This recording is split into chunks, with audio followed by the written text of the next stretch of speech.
everyone you know at an elite level at a sport, especially an untested, but probably even a tested sport, is using PEDs. So it's really not in the equation because everyone's using it. And I'll use some data. Roughly like 3 million people in the U.S. every year use PEDs, use anabolics. There's only 300 some million people, period. So you're talking 1 in 100 Americans use drugs, period. Well, only 50% are men and 99% of PED users are men. So you're down to already 150 millions, you know, and then 3 divided by 150, you're down to, 1 in 50 or whatever already. Sure. But then if you take it like, babies aren't doing it and 100-year-old men aren't doing them. So if you say like 18 to 49-year-old men, you got like what, 60, 70, 75 million Americans. So 3 in 60, so you got 1 in 20, 1 in 25 adult men use PEDs. Do 1 in 20.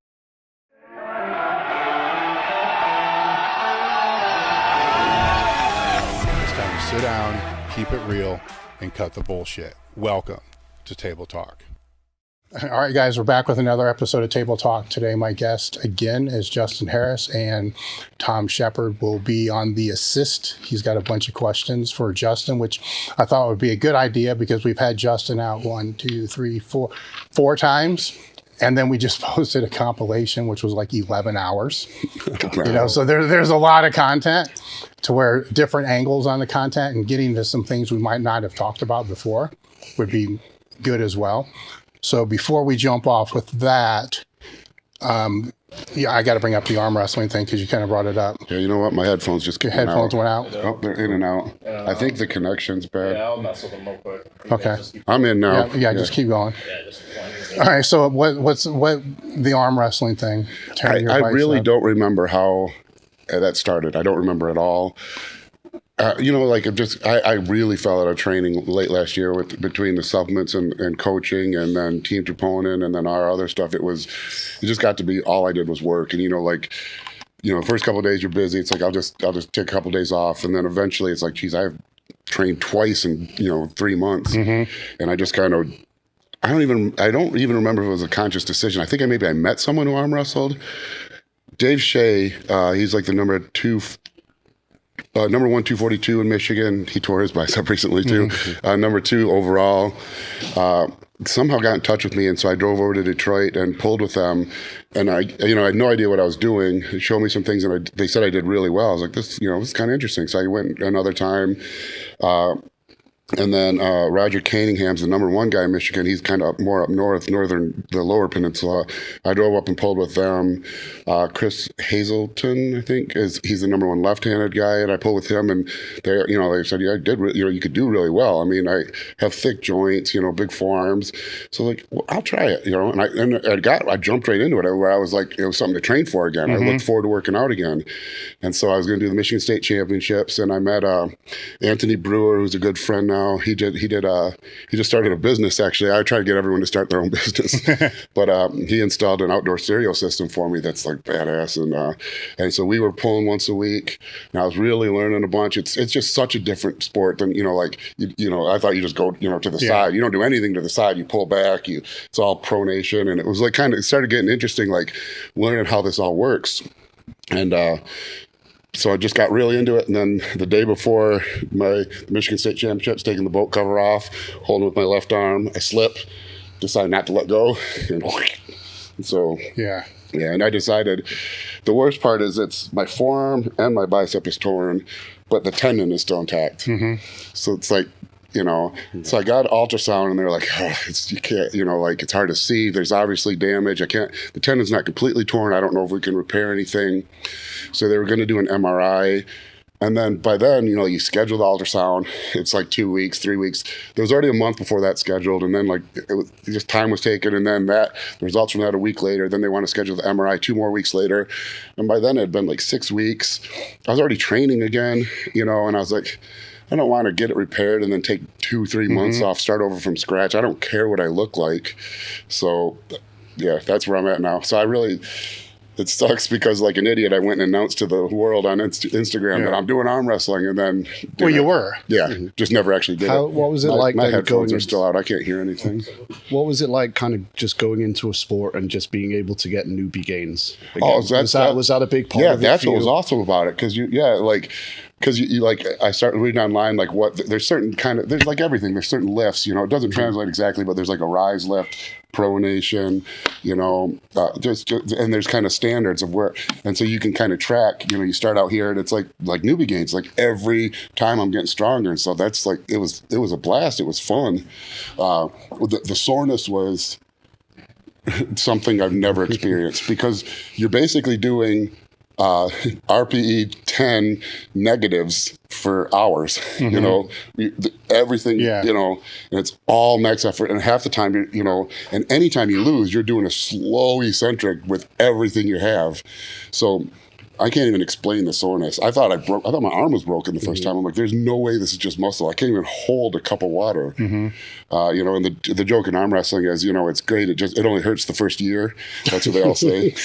But you know, it might be hard to get across to maybe someone who hasn't been at a really high level in a sport, how, you know, when you're up at that level, you're working your ass off for like 0.5% here and there, or 1 pound of stage weight. So then to have a breath of fresh air where you can go into a new endeavor that you're motivated to do and just see progress, like actual progress on a regular basis, is like, I haven't experienced this for decades, you know? No, I was as excited to train as I had been probably in at least a decade. You know, I was excited to go down and train. I was making time for it. I was kind of timing my meals a little bit for it, you know, like things I hadn't done since 10 years or more. So with the soreness that you're experiencing, I mean, I didn't do arm wrestling, but at university I took up MMA for a couple of years, and you know, the first couple of arm bar sessions and stuff like that, you wake up the next morning being like, what have I done to myself? So what did you start to include anything to start helping you get over that, like the tendon and the joint soreness or anything like that? I should have bought stock in BP 157 and TB 500 because I was spending some money on that, which didn't seem to help much. Did that. I tried like all the little peptides, because that's another interesting thing was like, you know, because that world's a little different because you don't want to get pumped. Because if you're pumped, you're done, you know. So you want to, so like they're not trying to like do like things that make you really full or even like regular PEDs. It's all just like tendon. It's all tendon, you know. So I was trying every every peptide I could find that would help tendon strength, and but it was the soreness was just, it was like, it's hard to even explain, but it was that, like, because I have like iron elbows, you know, I could jump into skull crusher with 225 with no warm up and be fine. It's kind of like always been my thing. But even my elbows I would get so swollen here, like so pain, they would be swollen.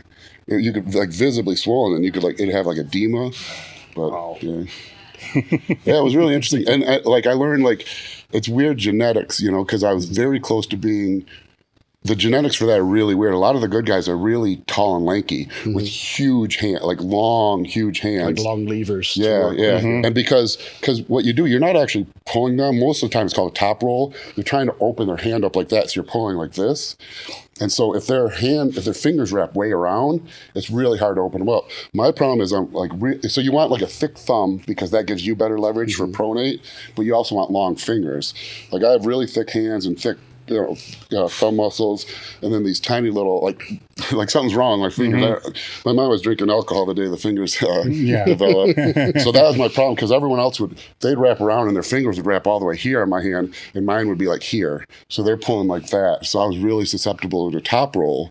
But because my wrists are really thick and my forearms are short and thick, if I could get someone in a hook, I felt really almost like invincible. I felt even guys like the really good arm wrestlers, if I could get them in a hook, I felt like I could hang with anyone. But if they got out of my fingers, it was I mean, I think it seems to be becoming a more common pathway to go from powerlifting or strength sports into arm wrestling. Yeah, Brian Shaw, Larry Wheels. Yeah, do you think for some it's, I know you said how sore you were, but it's a way of replicating the intensity, you know, like, so that RPE 10 all out effort in that one-on-one, you know, let's say you're someone who can't max effort squat and deadlift and stuff like that anymore. Do you think that's a big part of the pull to it, is that it's something that is, we're going to say safer, it's not safe, maybe it's safer, but still allows you to achieve those levels of straining that you kind of become accustomed to now? Absolutely. And I've said this every time I leave like a sport, you know, it's like, one of my earliest memories is those big red plastic bats. My dad pitching to me, and I remember hitting a ball over our swing set into the sun, and my dad like jumping up and down. It's probably the first big hit I ever had. I was probably like 3. So all I remember is competing and getting better at something and working, baseball, then football, then bodybuilding, then powerlifting was always, and each time like you kind of age out of it and it gets taken from you. And it's like, the first time was like when I was done with football in college, and something I haven't announced. I'm getting inducted in the Alma College Athletics Hall of Fame this fall. Yeah, congratulations. So that's just starting right now. So like, when that was over, it's like, what now? And so that's how bodybuilding came out. It's like, another thing to compete. And then when like I kind of knew, I left bodybuilding early, but I knew like by then I'd met Steve Kukla and was training with him, and it was obvious, he didn't have Ronnie Coleman genetics, but it was obvious his genetics were better than mine. So like, and then I went to powerlifting, and same thing, kind of like when I kind of left that too early too. Then I had some like hip problems, but each time it's like, I've competed my whole life. What now? And so it was really nice to have that again. Like you said, something to strain, something to compete. Like, I think there's like an inner drive. Like, I don't want to go fight someone, but if there was like a fight club where it's like, we'll be friends after. This is just purely just, just me versus you. See who's better. When it's over, it's over. I love that stuff, and so it was really cool to have that again. But yeah, and I think that gets underestimated, right? I was just talking to Danny over there, who's training, where she's had to dial her training down a lot over the last 6 months or so, and people really underestimate how much of a part of your character being an athlete or being a competitor in something becomes. And if that piece of the puzzle just gets ripped right out of you because it's an injury or you have to give up your sport, like you have to fill that with something. You can't just leave that gaping hole. You know what I mean? It's a part of your identity. It's a part of why you get up in the morning. And, as you kind of alluded to there, when the motivation to train and compete goes, so does the eating and everything else, because they're all the same habit built around this identity. So, you just have to redefine what means strong or whatever to you so that you can keep going. That habit thing, I think, is a bigger thing than people realize, because I always think like the guy who gets drunk every night after work is really not much different than the guy who go trains powerlifting or because it's that thing you do after work, like you do all this crap all day. I got to pay bills. I got to drive to work. I got to, all these things that every minute of your life is doing something you don't want to do because you have to, and you get this one thing you get to do for yourself, and like, it's hard not to have that. Are you looking to boost recovery, enhance your sex drive, and improve performance in the gym? Do you think your hormones are out of whack and you're tired of getting the runaround from your doctor? Things like your hormones are just fine, stop lifting heavy weights, etc., etc., etc. I know what that feels like, as I've been down that road most of my life. This is why we've partnered with Mer Health. Mer Health is a premium telehealth platform that specializes in hormone optimization and preventative medicine, ensuring a better quality of life. Mer Health offers a Table Talk panel tailored for our listeners, featuring comprehensive tests like total and free testosterone, sensitive estradiol, and advanced markers like lipoprotein A and IGF-1. These comprehensive panels of up to 84 carefully selected biomarkers allow you to identify areas of enhancement and maximize your physical, cognitive, and sexual performance.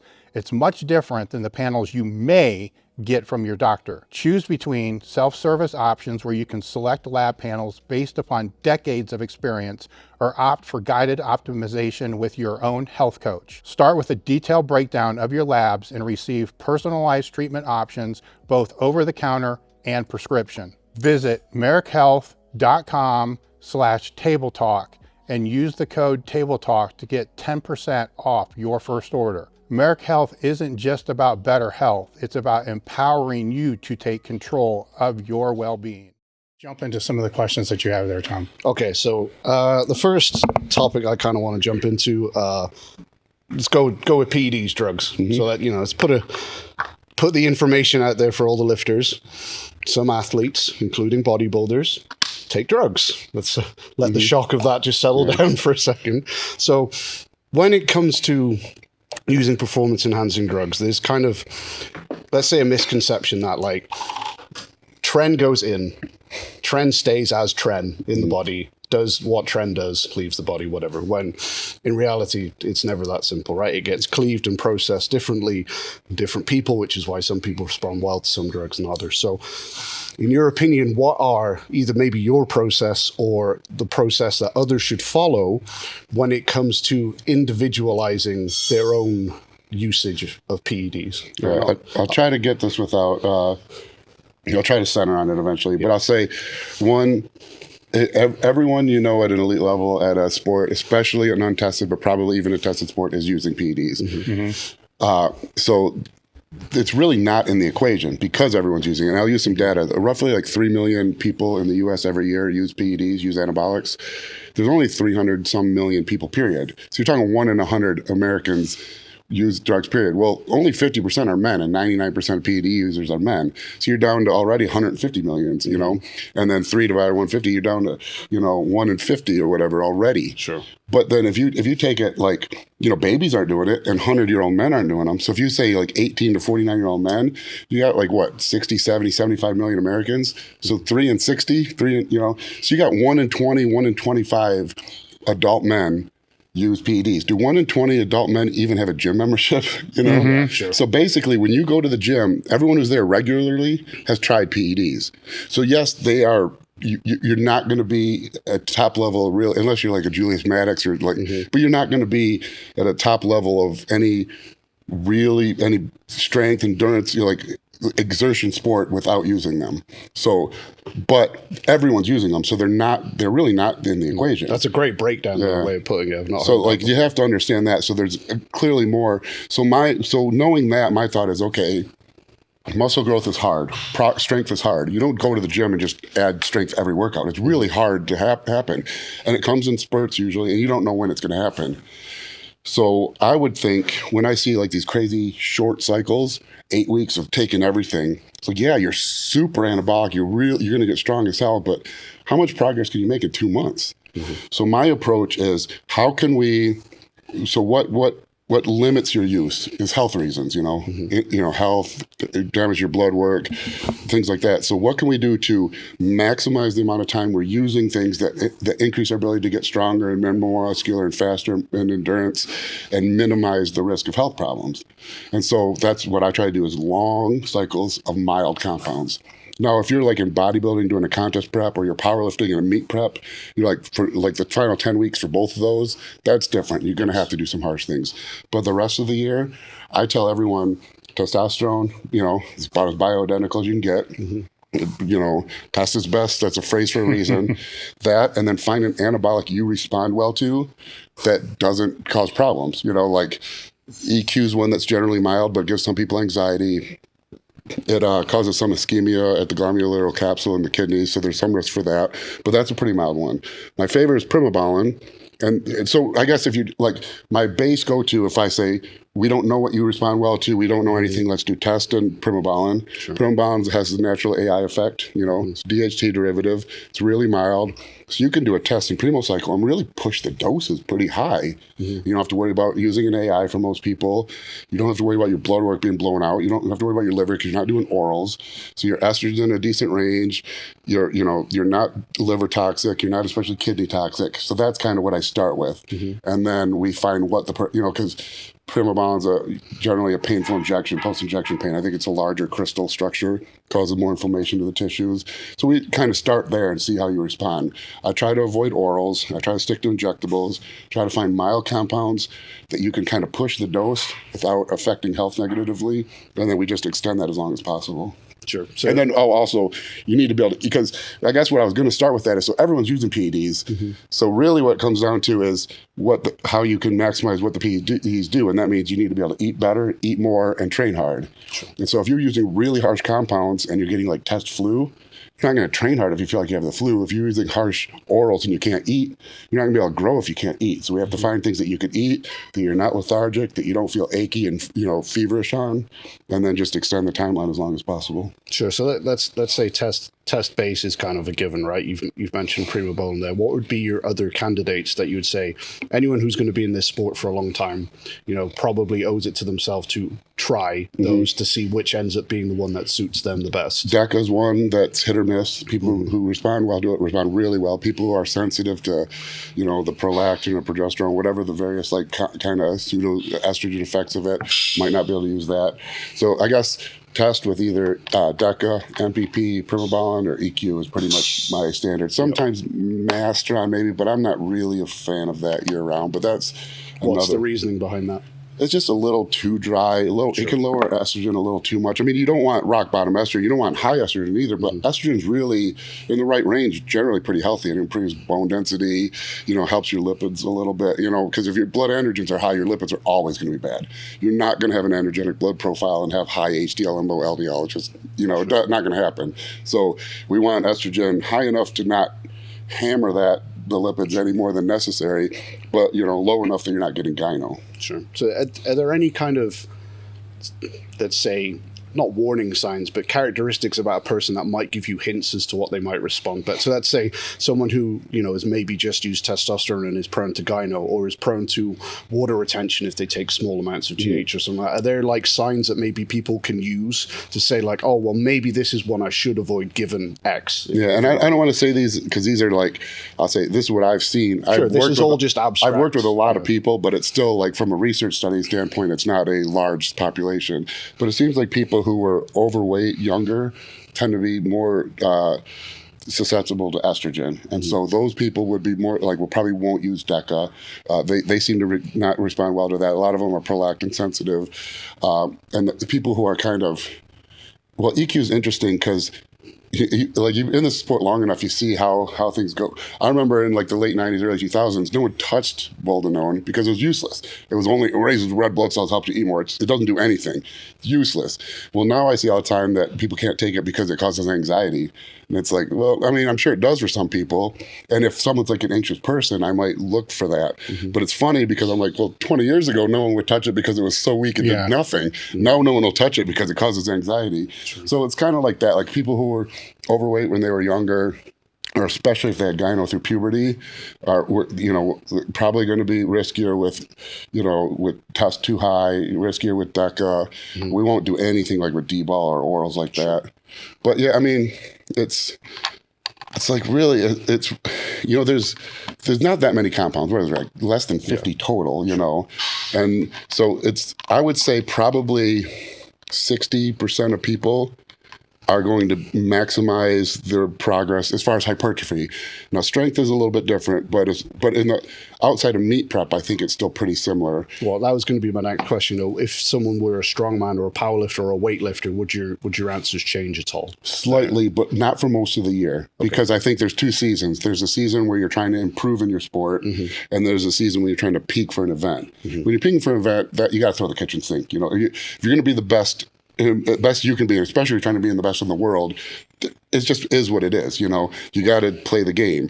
Our goal is to get to that for me, it's roughly 10 weeks out of the game, get to that point healthy as possible so you can feel comfortable throwing the kitchen sink at it, knowing that you'll come out clean on the other end, and then you're going to have that whole rest of the year again with the milder stuff. So I'd say probably 60% of people are maximized in that aspect with testosterone, Primobolan, GH, and insulin. That's it, And then other than that, really, it's really just changing the anabolic between, do you respond better to MPP or DECA? Do you respond better to EQ, boldenone?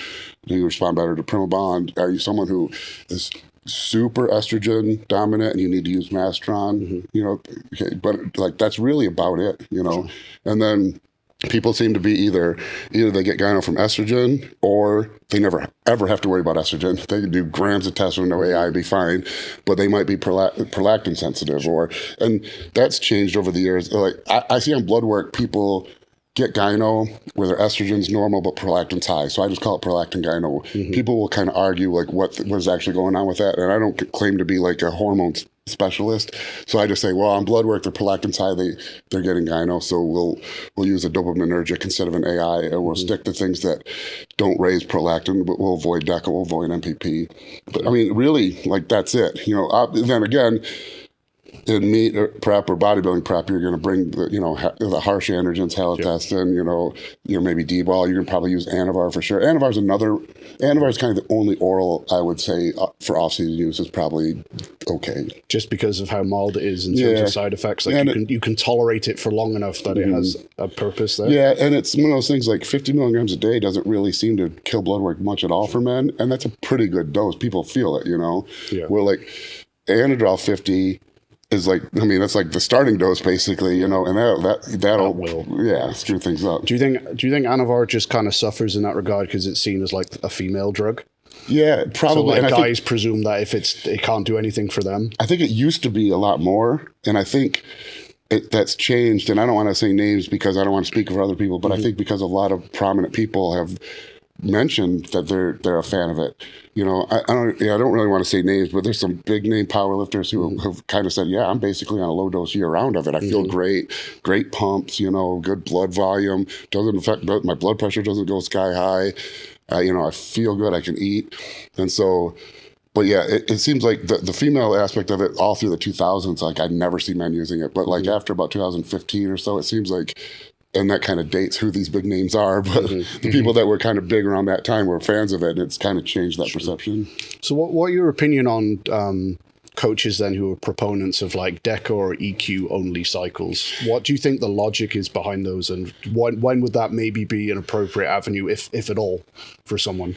And I had a client who turned pro who used DECA only in the off season, and his testosterone was 700. I don't understand how that worked at all. I don't have a real strong belief on it. I just kind of try to look at things from like first principles, and I'll say, if you talk to a guy from the 80s, they use test. You talk to a guy from the 90s, they use test. You talk to, and sure. You talk to a guy maybe a few years in the 70s, and you talk to a guy maybe the last 3 years, you'll talk to someone who's done DECA only cycle. So I think it's a fad probably. Sure. It might not be, and in 40 years you might say like, yeah, obviously that's what everyone uses. But for right now, I look at, well, you have a large population and a lot of years of people trying different things, and these certain things have kind of stuck. The test is best has really stuck pretty well.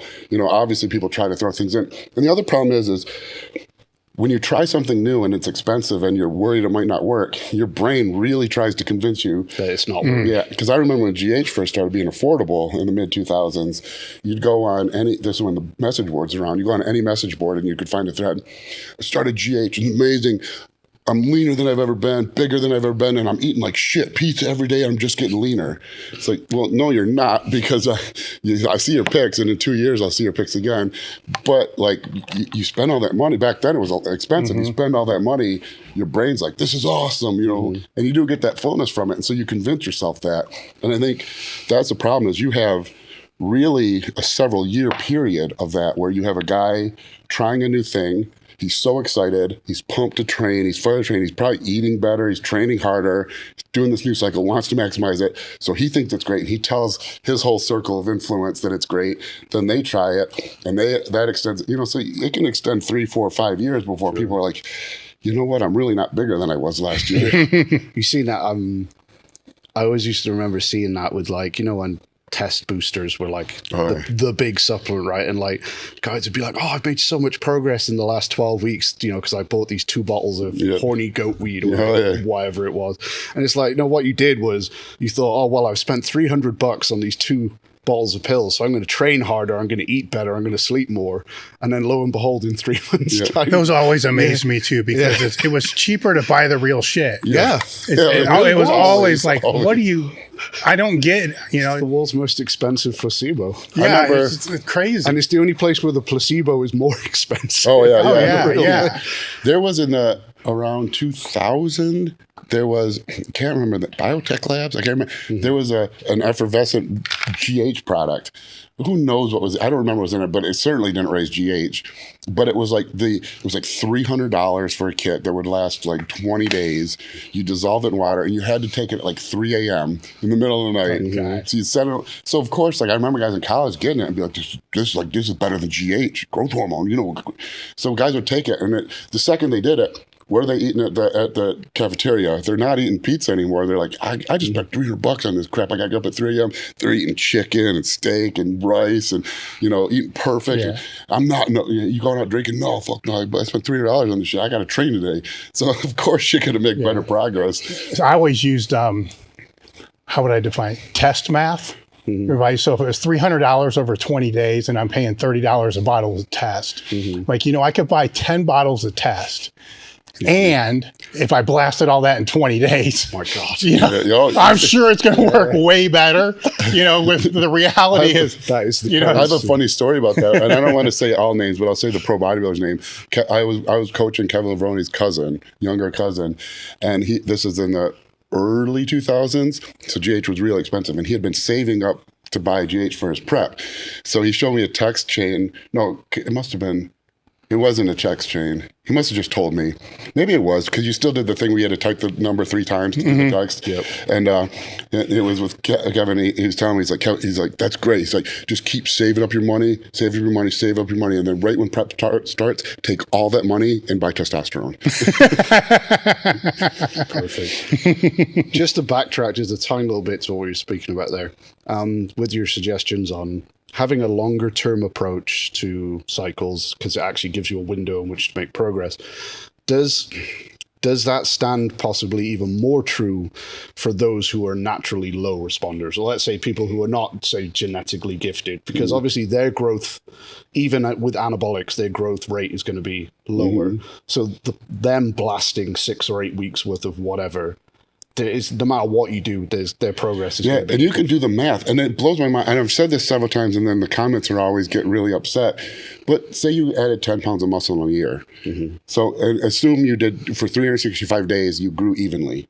Well, if you take 10 pounds, convert it to grams, and divide by 365, and take the fact that muscle is only 30% protein structures, that's 4 grams per day. That's how much muscle you built. 4 grams of protein per day. That's it. It's so slow. So let's say you do this massive cycle and you increase your rate of growth 50%. That's 6 grams a day. Now do 6 grams for 8 weeks. There's nothing, So the only way to add a substantial amount of size or to add a substantial amount of strength is time, because you're not adding 40 pounds on your bench every week.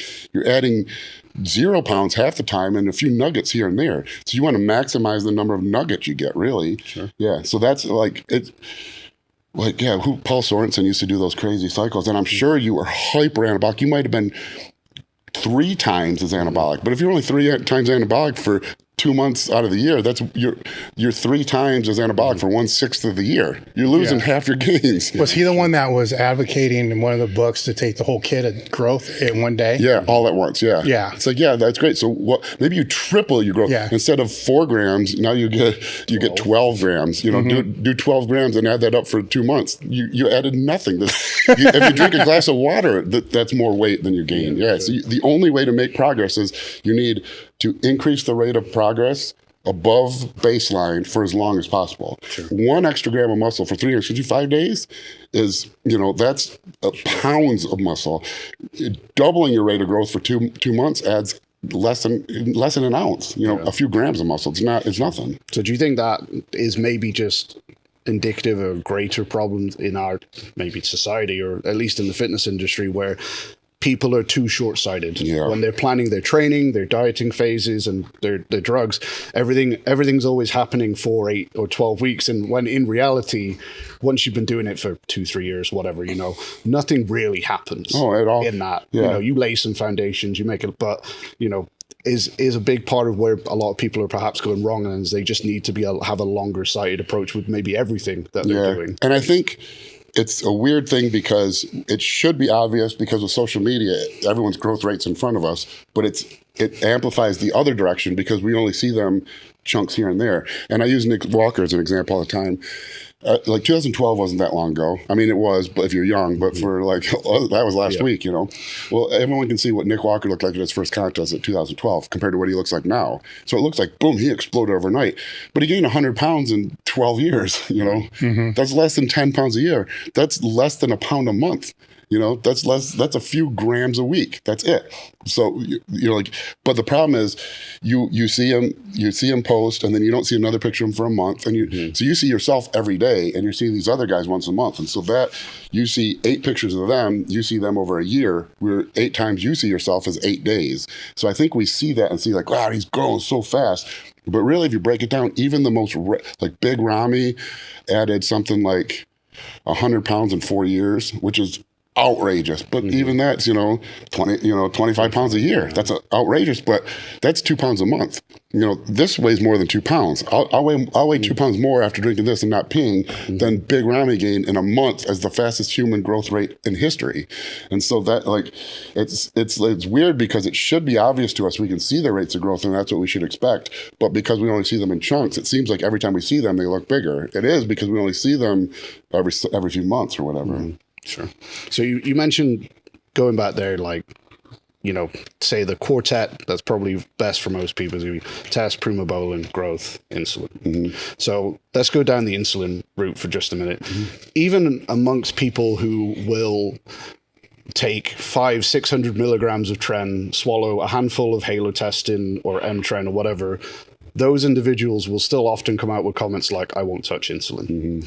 So first off, why do you think there's still a hang up over insulin when, and I get it, if you took way too much, we all know, right? But we can also say the same for ephedrine, T3, clenbuterol, and nobody is taking the same approach. Water. That girl that won that tried to win at PS5 or whatever drank herself to death. Is there a lack of education on it because it's slightly newer, perhaps, or do you think there's some other reason why people are more hung up on it? Yeah, and I don't want to say lack of education. It's not, it's your job to be educated in what you're interested in, but everyone's not a medical expert. Everyone's not it's impossible to be an expert in everything. So it's not really their job. And so you get what you're fed on the internet. And we see it really bad with like politics or anything, like depending on where you fall on the political spectrum, you get a completely separate news. You get a totally different internet than someone who's on a different part of the country with a different, and so like you get what you're fed. And insulin's hyper frustrating to me because it's not the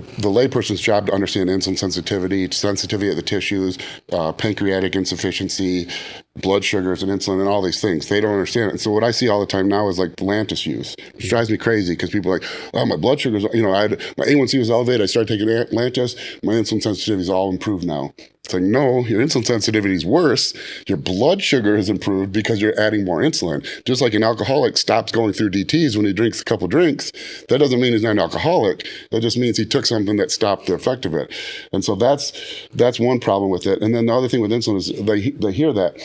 I don't want to say insulin's not dangerous because if you take too much, but the thing is, there's a really interesting, we're good at surviving by the fact that we're here, and you don't have to know what a carbohydrate is. You might have no idea what a macronutrient is, what a carbohydrate. If you get low blood sugar, you're going to find some sugar. I always say, like, when people are like, how will I know if I'm going hypo? And I always say, it's like you'll know. It's like, how will you know when you had an orgasm? Like when you're a kid, you might not know what it is, but when you have one, it's like, oh yeah, I know I've had one now. You know when you're going hypo. It's this weird, your whole world turns into sugar. You don't even need to know what sugar is, but you're going to find it and put it in your body.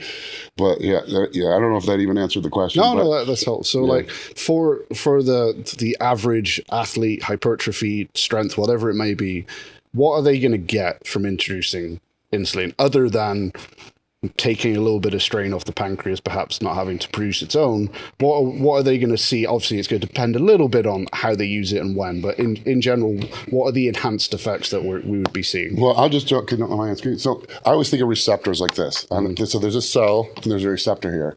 Insulin comes by, binds to the receptor, it shuffles some protein around, and it's almost like opening like the shower, like when you turn the shower thing so the shower can drain or a bath can drain, and that opens up and it floods amino acids and glucose into the muscle, glycogen in the muscle. So it increases amino acid uptake at the muscle. So provided you've done the things to create muscle protein, a stimulus for muscle protein synthesis, you've trained, created a stimulus, or eating also produces a stimulus almost as much as training, and you've eaten all the essential amino acids. So they're in the bloodstream. There's a signal for muscle protein synthesis. Now you add insulin to that, it opens up the floodgates for those amino acids. It just enhances everything. So, and like the strain on the pancreas, that is an issue, but I've worked with people for over 20 years, and I've had 2 cases of pancreatic insufficiency. Every other case, and that's separate from like when the body attacks the beta cells or the islets along around in the pancreas, like type 1 diabetics. That's probably an autoimmune disease. I have seen pancreatic insufficiency where the body's not good at producing insulin. The beta cells are just fine. But what happens in like 99.9% of the cases is it's not the pancreas, it's the tissues. That receptor gets beat up. Yeah. So this receptor no longer accepts insulin very well. Is that just because it's being hammered Yeah, all the time? and that's why I don't like Lantus, because you're hammering it even more. Yeah. So what I like to do, again, like maximize the time with minimizing the side effects. And so I always use as a base example, and people don't do this as much anymore, but this is more relevant. The original insulin kind of protocol was use a fast-acting insulin every workout. So you train 5 days a week, you take Humalog. Humalog lasts like 6 hours, but only like 3 hours where it's really super physiological. So 3 times 5 is you have 15 hours of super physiological insulin levels. But every single day or 5 days a week, you're hammering extra insulin and damaging those receptors. So I say, well, is there a better way to do that? Can we take advantage of that 6 hours and create an overlap? So we after that 3 hours, when it starts dipping down, it's still above baseline, but not enough to really affect anything. We have the next dose on, and so those combined to keep us above baseline. So what I like to do is short-acting insulin. If you only use it 1 day a week, 3 times, you can get up to 18 hours of that super physiological level. So you get 3 hours more than using it 5 days a week, but you've only used it 1 day a week. So you get more, 3 more active hours and 4 less days where the tissues are desensitized. Sure. So I like to look at it that way. Sure. And I assume that day is going to be more anabolic, inverted commas, right? So would that also then perhaps be a day where calories are higher? Maybe you're training a body part that is a weak point, or it's your toughest workout, or something like that. Absolutely, yeah. And carbohydrates, because we want to maximize the glycogen storage also. So what I like to do with my carb cycling is, I'll try to be quick with it, is we on our days off, we kind of deplete a little bit. In most of our training days, our regular days, we normal bodybuilding or powerlifting diet where we're eating slightly in a surplus, but not a massive amount. And then we go into these high carb days where we use insulin and we'll be depleted in glycogen. And I'll use an extreme example, but let's say like someone like our size, like the average adult male can store like 800 grams of glycogen. So anyone who trains hard can probably store at least 1,000, but let's say you can store 1,000 grams. And let's say your basal metabolic rate allows you to eat, because we'll have lower protein on those days, 250 grams of protein and 500 grams of carbs with minimal fat and not store fat. Well, if we go into that day depleted of 500 grams of glucose and glycogen, and we can eat 500 grams without storing fat, that means we can eat potentially 1,000 grams, store those 500 grams, which are excess calories, so we are storing them, but because we're glycogen depleted, we've used insulin to force the glycogen storage. So basically, you eat more calories than you burn, you store them. You do it the wrong way, you store fat. If you create this case where we're eating these extra calories in a way that can be stored, but not as fat as glycogen, then we can eat 1,000 grams of carbs, store a ton of like 2,000 plus calories on the body, but rather than fat, we store it as glycogen. And that whole time, those floodgates are open, making whatever protein we eat more likely to be taken up into the muscle and synthesized as new muscle proteins. Sure. So like as far as my understanding goes, like the dosage of insulin and the IGF-1 activation are kind of dose dependent. So like you take more, you get more, right? So to kind of magnify that effect, then if we're purposely depleted, and that allows us to eat 1,000 grams of carbs as opposed to 500. And that in theory then also allows us to take more insulin, not necessarily the more is always better. That also allows us to increase that IGF-1 response to the insulin on that day, which maybe is the day, again, we're training a weak point. So it just all ends up blending together and reinforcing. Yeah, and it's the same thing. It's not like you're going to do that one time and notice a difference, you know. But if you do that, for 10 years, you're going to be dramatically bigger than someone who didn't do that from 10 years. And GH is kind of the same thing to go with IGF. I always say, like, GH is essentially, because it's not anabolic. Which is confusing because everyone's like, well, if you've known anyone who took GH, they look pretty damn big, but it's really not anabolic. However, we know it burns fat, and so at any given calorie intake over a long enough period, if GH is elevated, you're going to have less body fat than if you didn't use it. Well, if you eat the same number of calorie energy, and you have the same number of calories on your body, and at that end state, if there's less body fat, that same amount of calories that's not body fat has to be stored as some other form of calories in the body, which would be glycogen or muscle, So it might not be directly anabolic, but if you're using it for 10 years and that entire 10 years, you're storing less body fat, burning more body fat, carrying less body fat at the same calorie intake, by necessity, that excess calories have to be stored somewhere on the body, and it's gonna accumulate as muscle mass and better glycogen storage. So in that scenario, GH for you really is like a nutrient partitioning tool more than any, like a background player that should. I always say, if you need to make progress in 12 weeks, test. Load up on it, If you want to get really big, really strong and bloated, whatever. But GH is not going to make a difference in 12 weeks. If you want to be bigger in 5 years, GH is the way to go. Sure. Yeah. And that, again, so based again on your kind of philosophy of using cycles that allow you to maintain whatever dosages for longer, is that going to look like 2 IUs a day, 5 IUs a day, or is it just what you can afford, or there's going to be a cutoff? This is the golden age where finally what you can afford is kind of not the main driver. Historically, that was the only driver, where now it's like, now you can afford almost as much as you want. So it's really... I hate to say for most, but up to around 5 IUs, it seems very low risk of side effects. Most people don't get any. Their A1C doesn't really elevate. Basically all improvements. They might like some issues, but it's pretty minimal. You get between 5 and 10, and some people that are like not genetically super gifted might start developing insulin sensitivity issues, insulin resistance, and some other things. And sometimes even gyno from the IGF-1. You see that, guys? That's like another shitty genetic thing. Some people get gyno right away from IGF-1. And then, but for most people above 10 IUs, you're going to run into all those problems. Sure. So pronounced insulin desensitization, insulin resistance. You start getting long-term, like that acromegaly type shapes, where you kind of get like this, like instead of your torso going like this, it starts going like that. You get probably from the nerve compression, the carpal tunnel type syndrome. Sure. You'll see a lot of bodybuilders lose this muscle. You'll see a lot of guys lose, like kind of call them turnip quads.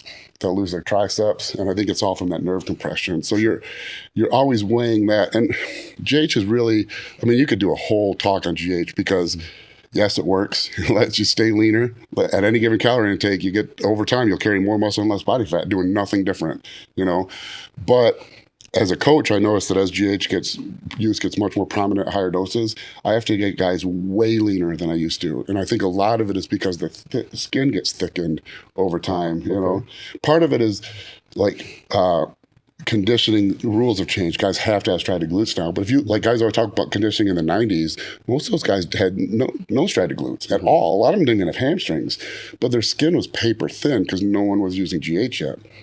Now you got guys, by the time they're highly competitive at the pro level, might be using GH 5-10 years or more, and their skin is thicker, it seems like, and so you have to get them 10-20% leaner to have the same essential look. So guys, and then combine that with the fact that everyone has to have hamstrings and striated glutes.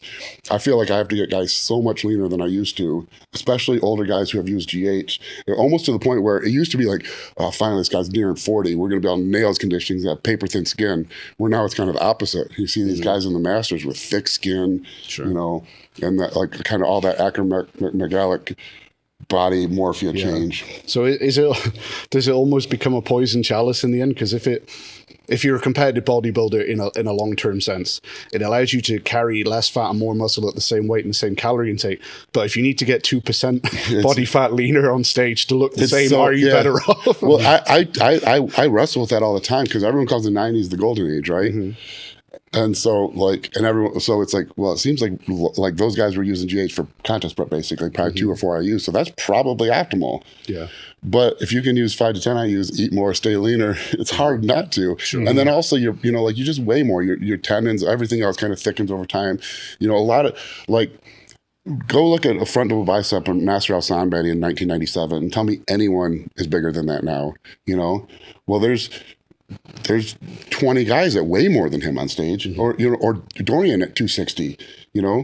How many guys compete at the nationals above 260 now in shape? It's common. Amateurs are weighing that much. Are they bigger than Dorian? No, but they weigh more. It's just a weird thing because I think ultimately the best physique, and I'll say I try to really look at things. You look at this is, you look at like the 60s, like the 40s, no one looked like, go to 40s, 50s, then like Debo and testosterone and DECA and whatever started coming in the 60s, boom, physique completely changed, right?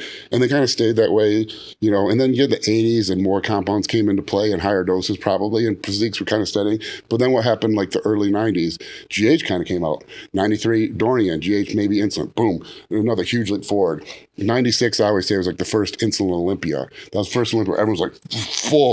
So insulin comes into play, boom, physiques jump forward. You get, so that takes you to about the late 90s, 2000.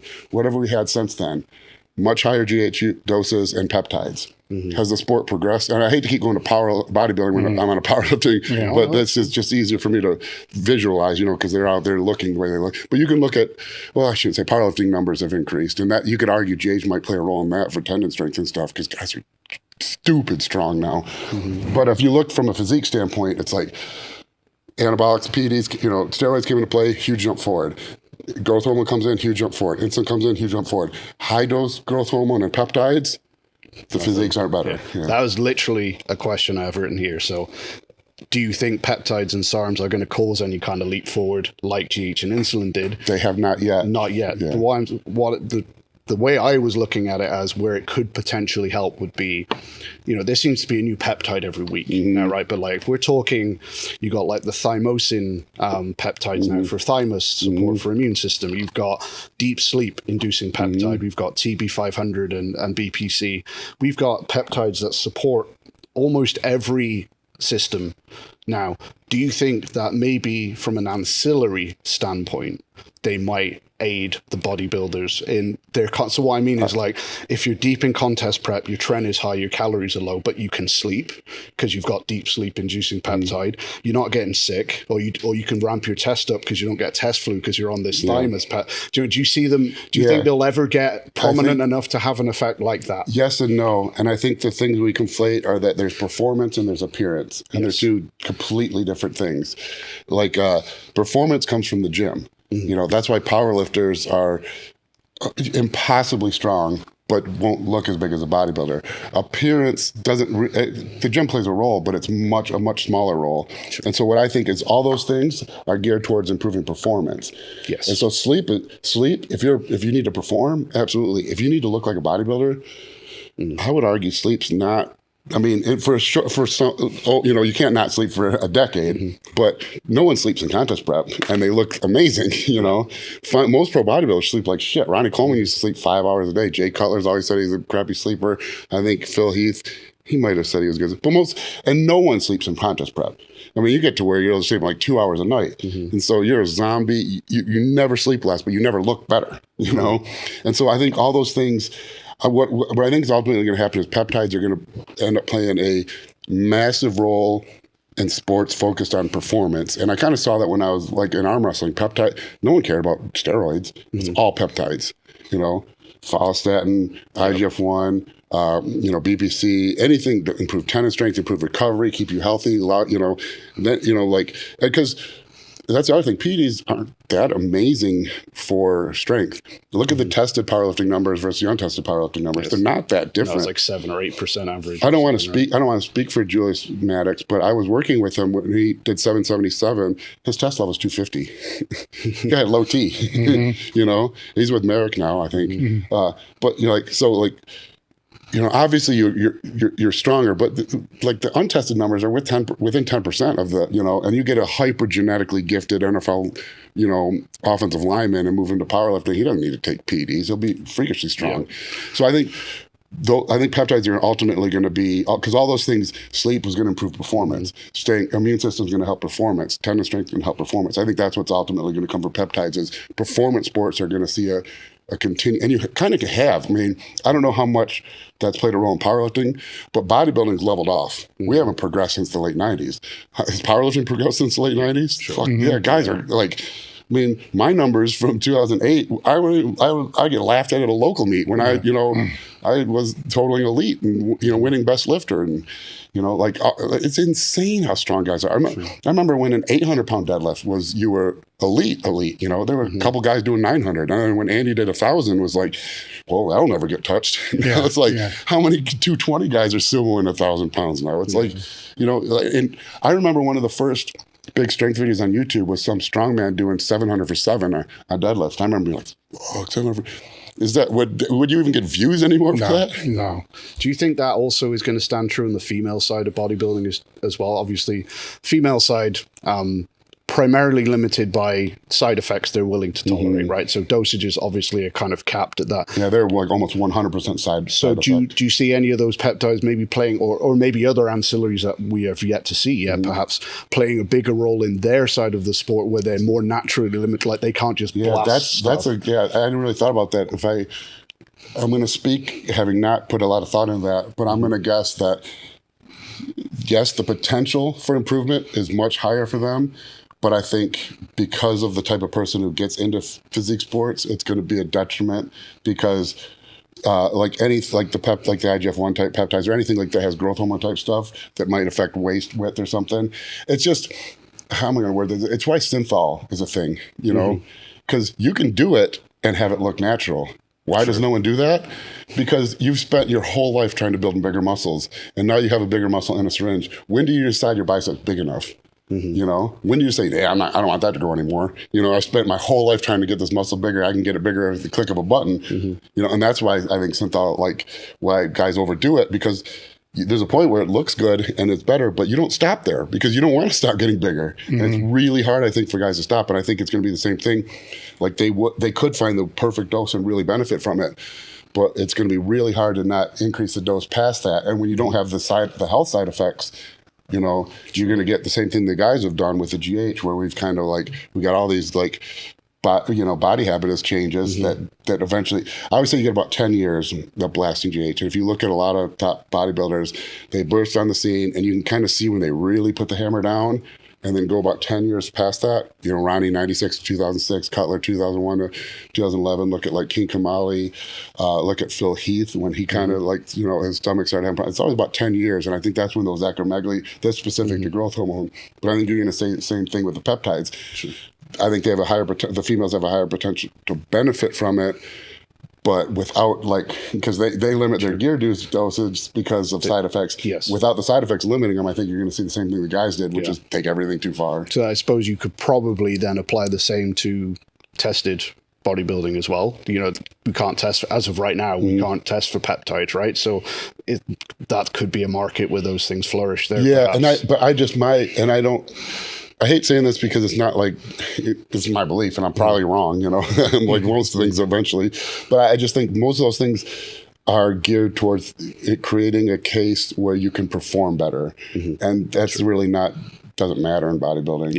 I always say when you're, it's like the end stage of contest prep is I say, look like Tarzan, feel like Jane, because you look amazing, you feel terrible. Yep, sure. You're not your performance is terrible, but you look amazing. And I think those things all improve performance, which I don't think is going to, but cycling, powerlifting, arm wrestling, strongman, all those things where a healthy immune system, tendon strength, connective tissue strength, better sleep matter. I think peptides will play a bigger role there. Well, if it's not peptides, but we're to go down that same route and say, just mitigating the side effects, right? So blasting a ton of gear 2 decades ago or even a decade ago, you would have to stop because the blood pressure is so freaking high and you're moon faced and beet red and all this other shit. Yeah. But now you can mitigate that, which you can take more. I would, right? Yeah. So, no one's going to take. No one has ever cut their doses for any moral and noble reason. I hate when people say that. No, it's always because, if I did more, I was going to die. Well, exactly. I mean, and that's the whole thing with mitigating the side effect. Like if the dose is the same, you mitigate the side effect. It's probably the healthiest route to go.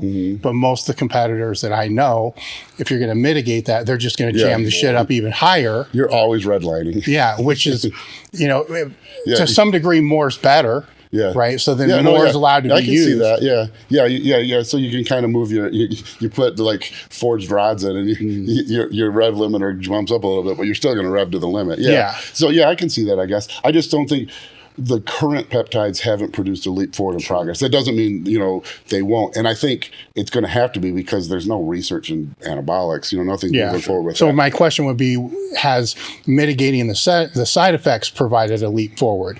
Because essentially that could allow for higher doses. I don't know that, I shouldn't say yet. Or are most people just not mitigating it at all and just saying, screw it? Because we can talk blood work till we're blue in the face. That's the problem. But most will never do it. That's a problem. It's better than it used to be, but still, most will do it. They just won't make a change when something's bad. Yeah, I think there's potential for that. I don't know. I mean, I shouldn't say, because BPC, I think, is pretty standard now, and you recover from injuries better. TB 500 is pretty standard. I mean, I don't want to take a hard line on it, because I think that has to be, if there's going to be a path forward, it's got to be in that. That's the only active area of research. And I do think, for the number of pros bodybuilding puts out now, the quality, the guys winning nationals, winning USAs hasn't plummeted, which you'd expect to happen when it went from, used to the only one North Americans winner, 2 people at USAs, and weight class to the nationals. You've gone from that to tripling or quadrupling number of people turn pro, but you haven't seen a 4x decline in physique quality. So something is happening. So I think ultimately, like the maximum peak physique, where you're talking about the 1 in a billion genetics, I don't think that's probably playing as big of a role. But your middle ground genetics, I think this is probably letting a lot of people who before would never broke into the top 15 at nationals now are producing a physique that could potentially turn pro, because they're able to push the doses higher. I can see that. So it's not raising the ultimate upper ceiling, but it's raising the ceiling of the middle ground. Or as the dialogue and narrative around PEDs has increased over the years, right? More people are, quote, transparent, where my perception on what most people are saying as far as when they put their doses out is take that times 5. Well, you could, everybody's on TRT. Watch any podcast, and you'll see a guy say, I never use more than 600 milligrams of this. And then the next podcast, he's giving a cycle, and he's talking about 800 milligrams of that. It's hard. It's hard to keep your lies straight when they're lies, but. I would just say, like, PEDs, I wish people were more open about it, because my biggest pet peeve is when a guy will be like, do well and be like, I only took 400 milligrams of test. And it's like, well, you dumbass, you're risking your health. You're putting all your time and effort. You shut your whole life off for 4 months, and you were really good. But if you did a normal cycle, you could have been Mr. Olympia. You didn't. For what? For high ground. Yeah, no one's lowering dose for any noble reasons. It's everyone's doing what they can without killing themselves, basically. So you mentioned earlier now having the issue with having to get guys leaner, not just because of the growth hormone and the thickened skin, obviously because of the expectations now. So obviously with stricter expectations in terms of leanness is going to increase the demand for fat burners. So, shifting a little bit from anabolics to clenbuterol, T3, ephedrine, DNP, BMAE, all those type of fat burners, inverted commas. How are we seeing a rise in those types of drugs now because of the requirements to be so lean?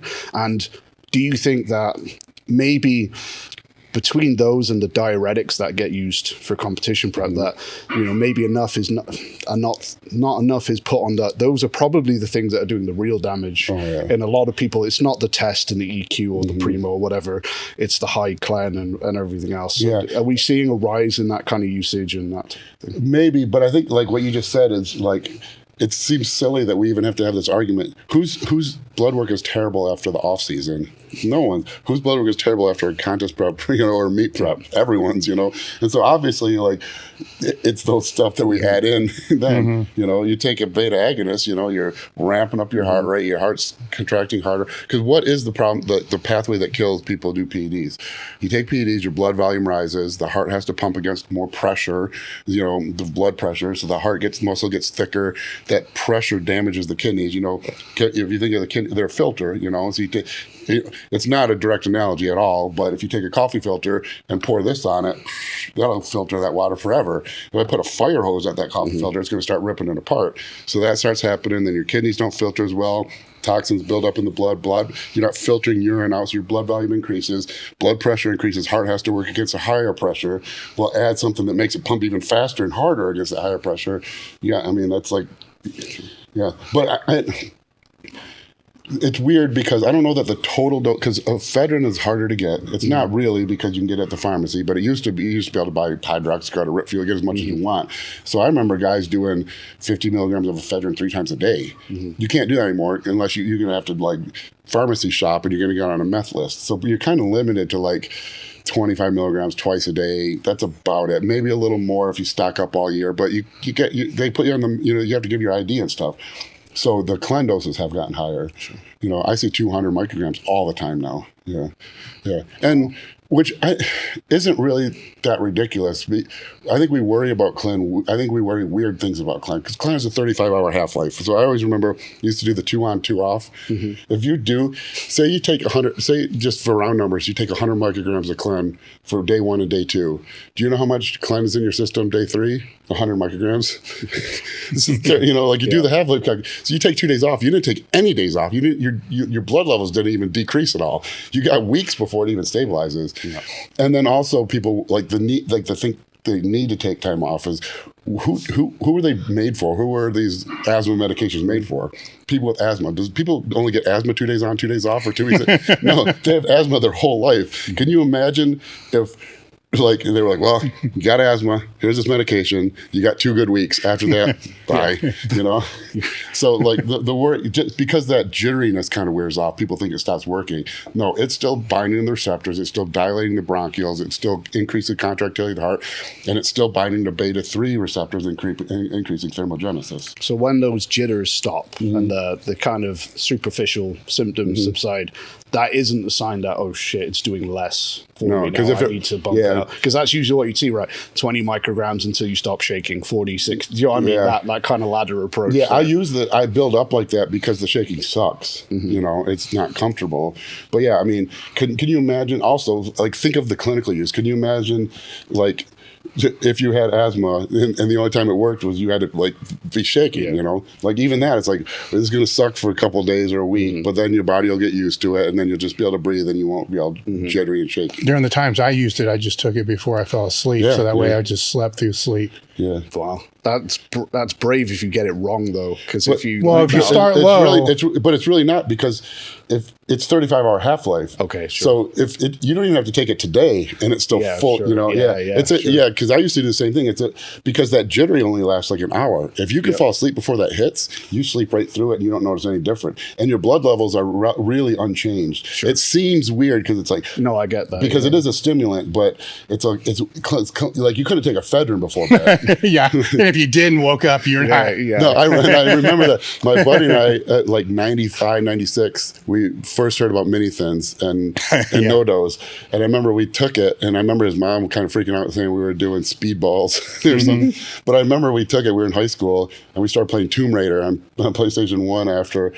And the next thing we knew, it was 6 a.m. and we were still just fucking wired. It's like, maybe, what did we do differently? It's like, oh yeah, we took speedballs at 6:30 at night, the first time ever.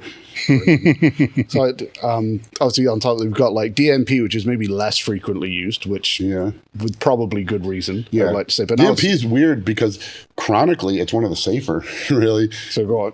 Why is that? Acutely it's hypertension. Well, because it's just, there's some ischemia in the kidneys. It does cause some, I can't remember what part of the kidneys, the distal tubule, some ischemia, constriction, so it can reduce kidney function over time.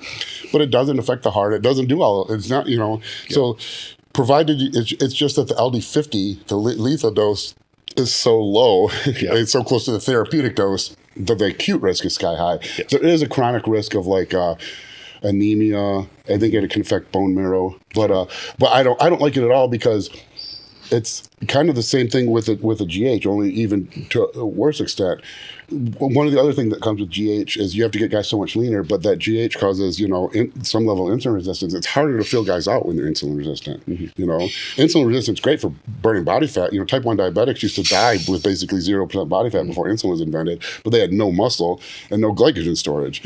And so that's like the same thing. Yeah, it burns fat amazing, but you are so glycogen depleted, it's almost impossible to bring the physique back to life. Sure. Unless you cut DNP out like a month early and start loading from then, which no one does, because if you're using DNP, something's wrong. You're not. Yeah, you're using it as like a Hail Mary. Yeah, you're not ready a month early.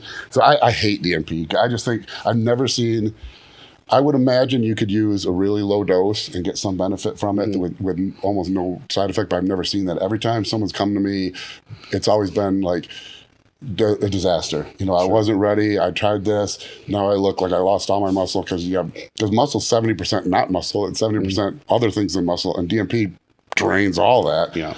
I just hate DNP. So like BMA, I'm not super well versed on it because it's reasonably new. I'm sorry, but the idea is that the beta 3 agonist. Yeah. So it's like it's a what is it called? A protonophore uncoupler. So it still affects the Krebs cycle. So the Krebs cycle becomes less efficient and just kind of wheels around like you do on DNP, but to a slightly less degree, and you don't get the sulfur buildup, which obviously your body can't really get rid of.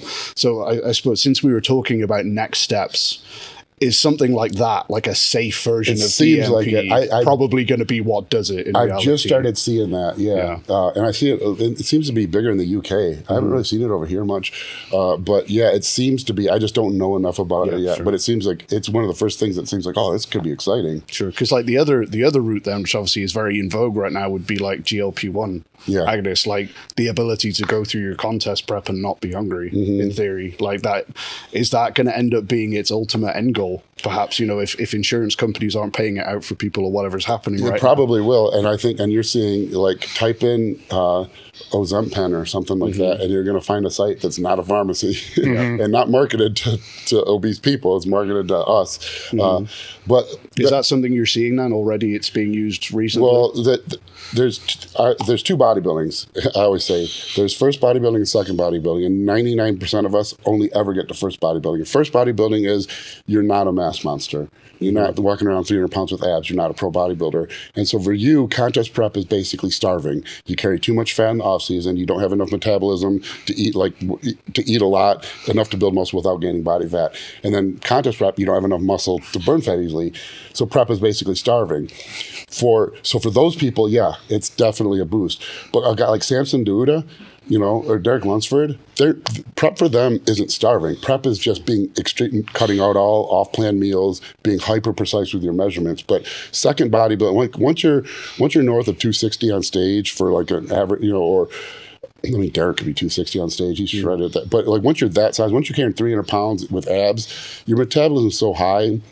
Prep is less about hunger and starving and more about like, I need to get the right amount of cardio in. I need to get the right diet. I'm not hungry. I'm not starving for all my meals. It's just precision. But for first bodybuilding, it's already a huge boost. Because at that point it is just physiologically it's different. Yeah, they're two different sports, and I experienced it firsthand because I spent like one show in second bodybuilding when I did the USA's.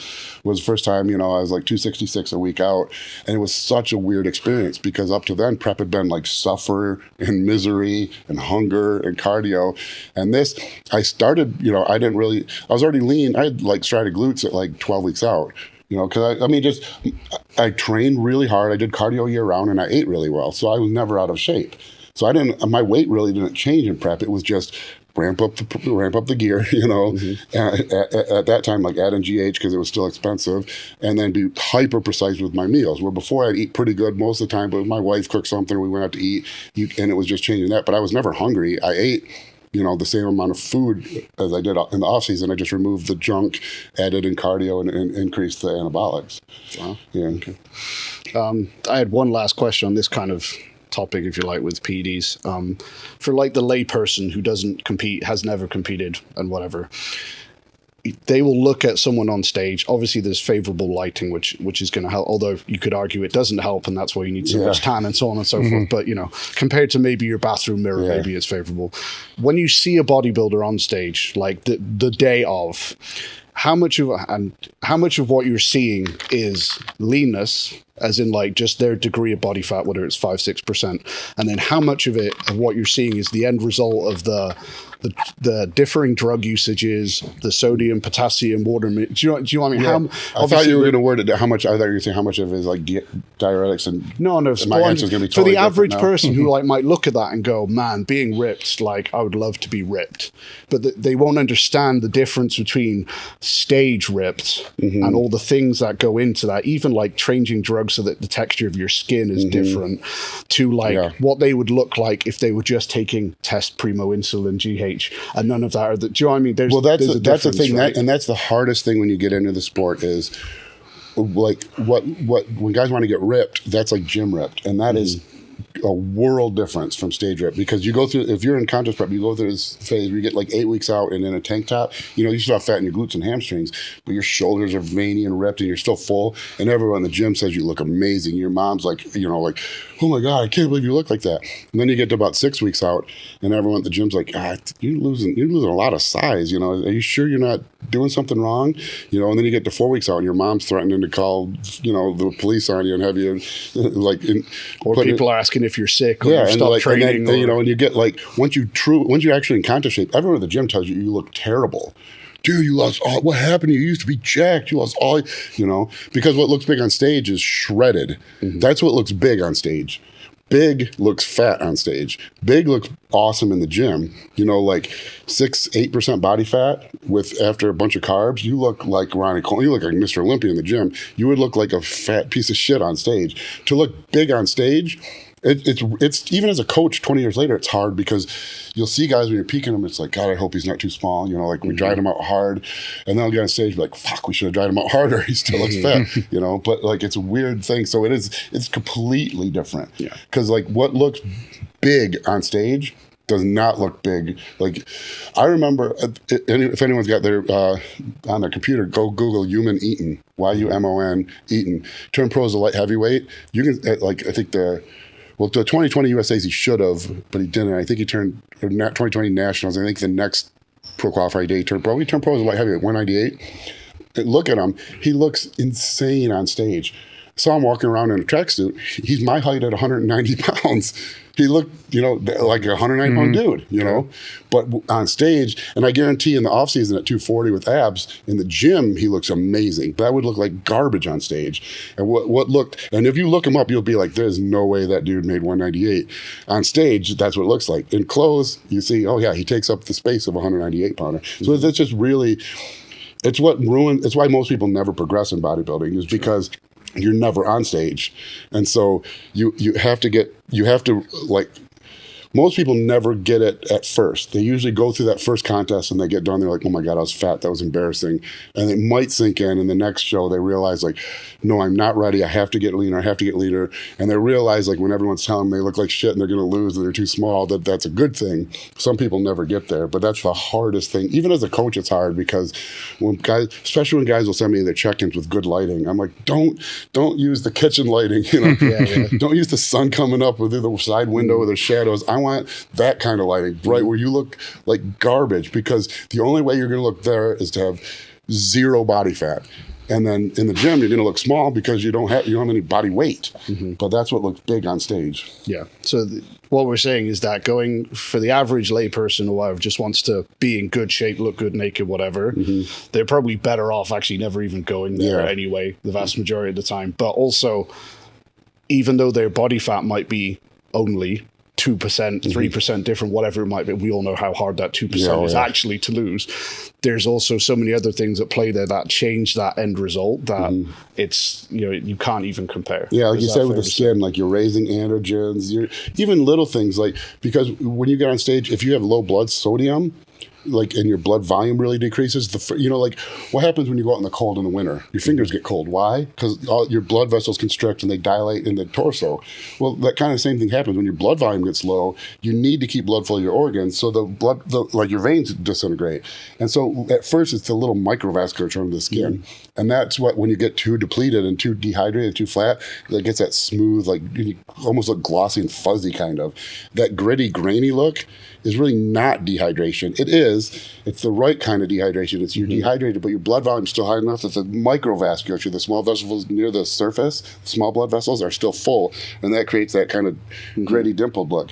If you take someone who looks grainy and you dry them out a little more, they'll suddenly look softer, which is like, well, how did that happen? You should be harder. It's like, no, there's a right amount of hardness. So there's just so much at play with contests, And then the high androgen, so your skin is kind of like leather, like, grady and grainy.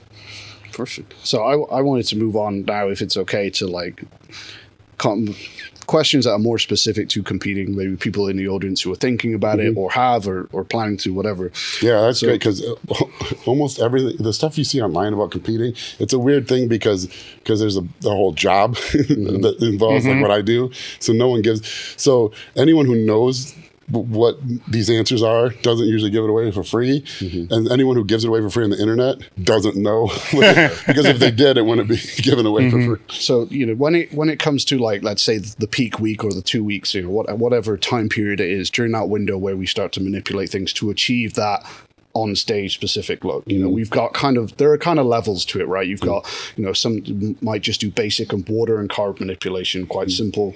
Then you can kind of throw in sodium manipulation. Then you can throw in potassium manipulation. Then there's obviously diuretics and stuff like that. So like for people who are like stepping on stage, maybe the first time, maybe the second time, winging it a little bit, where on that spectrum should they fall? And when is the time that maybe you should start looking up that ladder to try and push that? Because, it's almost inverse. Okay, go on. You're going to need more your first couple shows. I hate keep bringing up Ronnie Coleman. It dates me because he's been out of the sport forever. But go watch The Unbelievable, 2001. It's like 5.5 weeks out of the Olympia. He's ready. He's stage ready. The dude is shredded. Striated glutes, no fat on his body. So that's almost 6 weeks out. Like the top guys, it's like when you pick a pro guy, you're not pounding diuretics because they are shredded. It's really like almost inverse. The first novice guys, first couple shows, they just can't get lean enough. They don't have enough muscle, and it's also the fullness, because it's not just body fat, but it's skin thickness. So you, like I always say, you take a balloon, take a blue balloon and inflate it till it's about to burst. Put your hand on the other side. You can see your hand straight through it because that skin is so thin. Deflate it, it's all wrinkled and thick. You can't see through it. Well, the big guys have so much muscle that just by filling them out, it pulls that skin, because their change from flat to full is so much more dramatic. That skin gets pulled so much thinner that creates like a diuretic effect during filling out. Guys at 6'1", 175 don't have enough muscle to do that, so that the only way you're drying out is by drying out. You're not drying out by filling out. Filling out just makes you look, worse, basically fatter. So it's almost like an inverse. Typically, like it's like the amount of peak week changes I do goes like this: your first show, your pro show, and it's because by the time you get to the pro, like I worked with Joe Seaman for the New York Pro last year, and God, I don't even remember if we used the diuretic at all, but he looks ready. He's he's 285 shredded, so it's like, let's put some carbs in you. He fills up a little bit. It's like, well, your skin's pulled paper thin now, so we don't got to do much, But a guy doing his first show, he's never been lean before. He's so deflated by the time he gets lean because he's probably lost 50 pounds. He's like a deflated balloon. His skin's all loose, and so we got to do like all kinds of tricks and things to pretty that physique up. Dude, but that I have never heard someone just say that outright before. Usually people would presume, like, if we look at it from a powerlifting perspective, we'd say never do a weight cut for your first couple of meets or whatever, and then when it gets more important, then you worry about stuff. And people might look at it in the same light, like, I don't want to risk messing with sodium and potassium. It's only a local show, but what you're saying there is like you're actually the population that needs that stuff to have any chance of you never want to. Like ideally, you don't need to. Like Dorian Yates, you say like you have a glass of white wine, because Dorian was like at death level body fat 8 weeks out. You're not going to do. You're not even going to get true contest shape your first show. Like, it's like 1 in a million that you actually get lean enough your first show. So no one is. So you're going to have to do additional things. And most people don't get ever, but for several shows. Yeah. So if we're moving forward with that presumption that the novice or the beginner intermediate has more to gain from those manipulations, what are the things that you see most commonly done wrong? And do you have any strategies for like fixing spills? For example, like, you're 1 or 2 days out and you're like, oh man, man, I'm way more watery than I should be, or, you know, whatever it might be? Is there like an emergency toolkit that you can kind of use in those scenarios? Yeah, there's several things you can do. You can do like laxatives and things you don't want to do. But I guess the easiest way would be like to say what a perfect peak would look like. If someone's like Ronnie Coleman and he's ready 6 weeks out, all you're doing is you're not depleting. You know, ideally you're ready somewhere between 2 and 4 weeks out. And at that point, you stop the harsh dieting and you start adding calories in.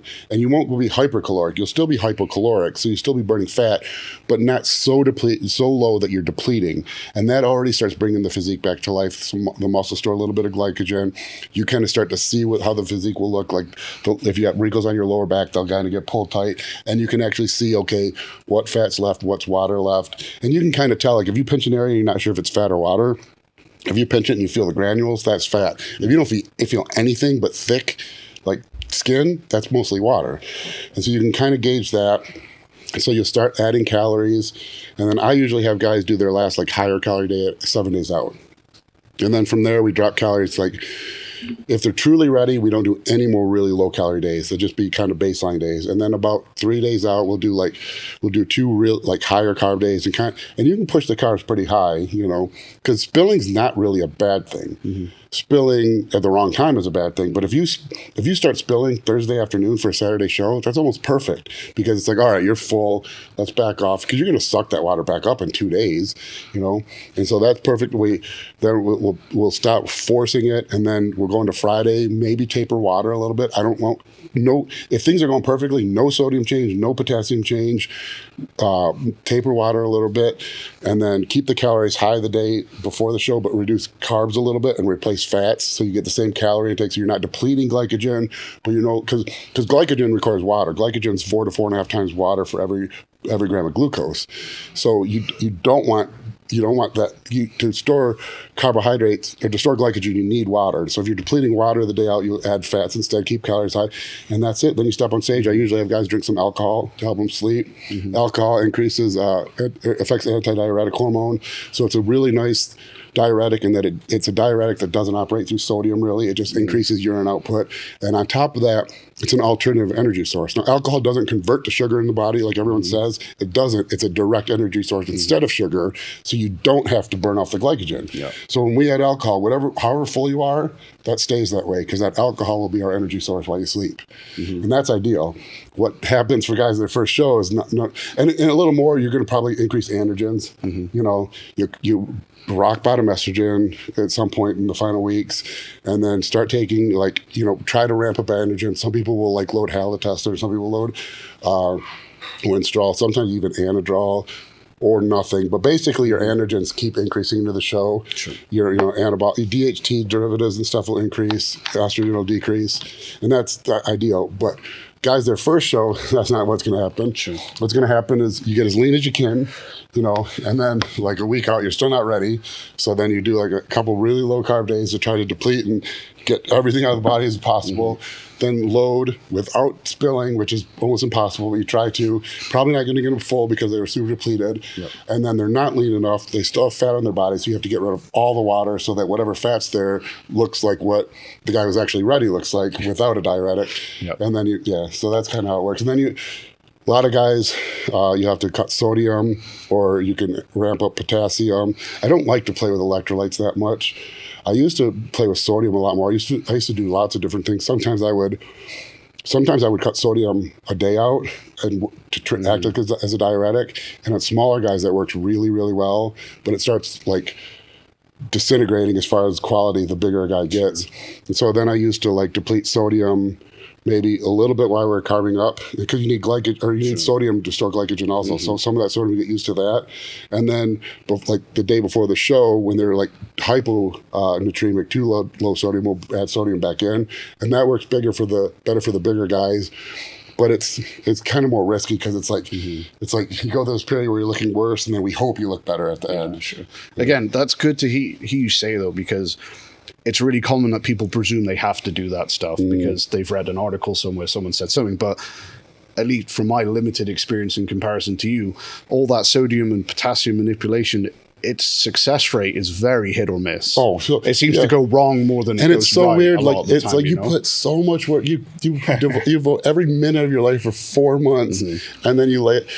It's like you're about to win the Masters in golf, and it's like, okay, you got a 30-yard chip. All you got to do is land on the green. It's like, you know what? Drop it on the other side of that water. I want to take a 5-iron, 240 yards. See if I get. It's like that's what you're doing. It's like or it's like to win a basketball game. It's like, okay, all we need 1 point. We're down by 1. A layup wins, and you're like, fuck it, I'm making a 3-quarter. I'm shooting from the other free throw. I'm making a half-court shot. If I make it, it'll be amazing. And we'll win by 2, but you only need a layup. And do you think maybe sometimes that's coming from that reality check that maybe these beginners, intermediates, they aren't going to be ready. That is the very nature of the part of the sport they're in right now. Yeah. But because they don't understand that there's no such thing as ready for you yet, that they're trying to make up for that. Yeah, and it's doubly bad because everything you read on the internet is that you need all those things. And why?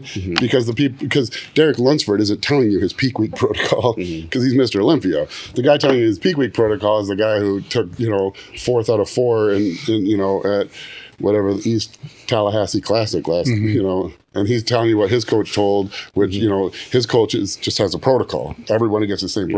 So that's just the problem is, diuretics are useful when they're useful, but when they're not, they can ruin a physique just as easily as, it's really hard because sometimes you have to add things, but I always try to say, like, if you're adding something and you can't say, you know what, I can guarantee 100% this will only make me look better, you have to understand that there's that potential. It's going to make you look worse. And Murphy's Law means that that's what's going to happen. Yeah, sure.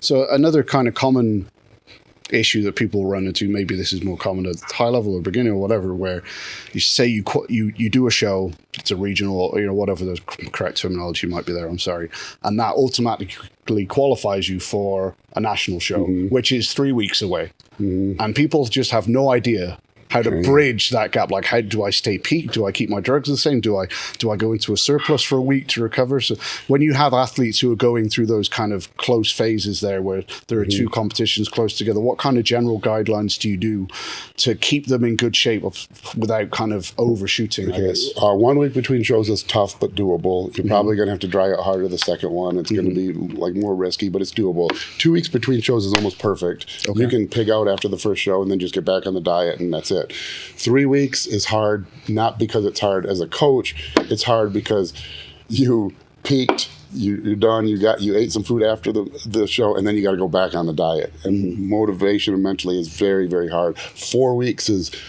brutal early on. Now, if you're like we said, like if you're second bodybuilding and you're a pro, peak week, you're just tidying things up. So that's not hard at all because you're not going back on a diet. You weren't especially hungry to begin with. You just go back. It's like, oh crap! I just got to weigh everything really precisely again for 3 weeks. Stop eating Oreos. Whatever. Yeah. So it really, but like, I guess like that's why the pros can do so many shows. It's because their peak is different than a guy doing his first local show. A guy doing his first local show who's got to use diuretics, got to manipulate sodium, is starving. Trying to fill out from a completely depleted state.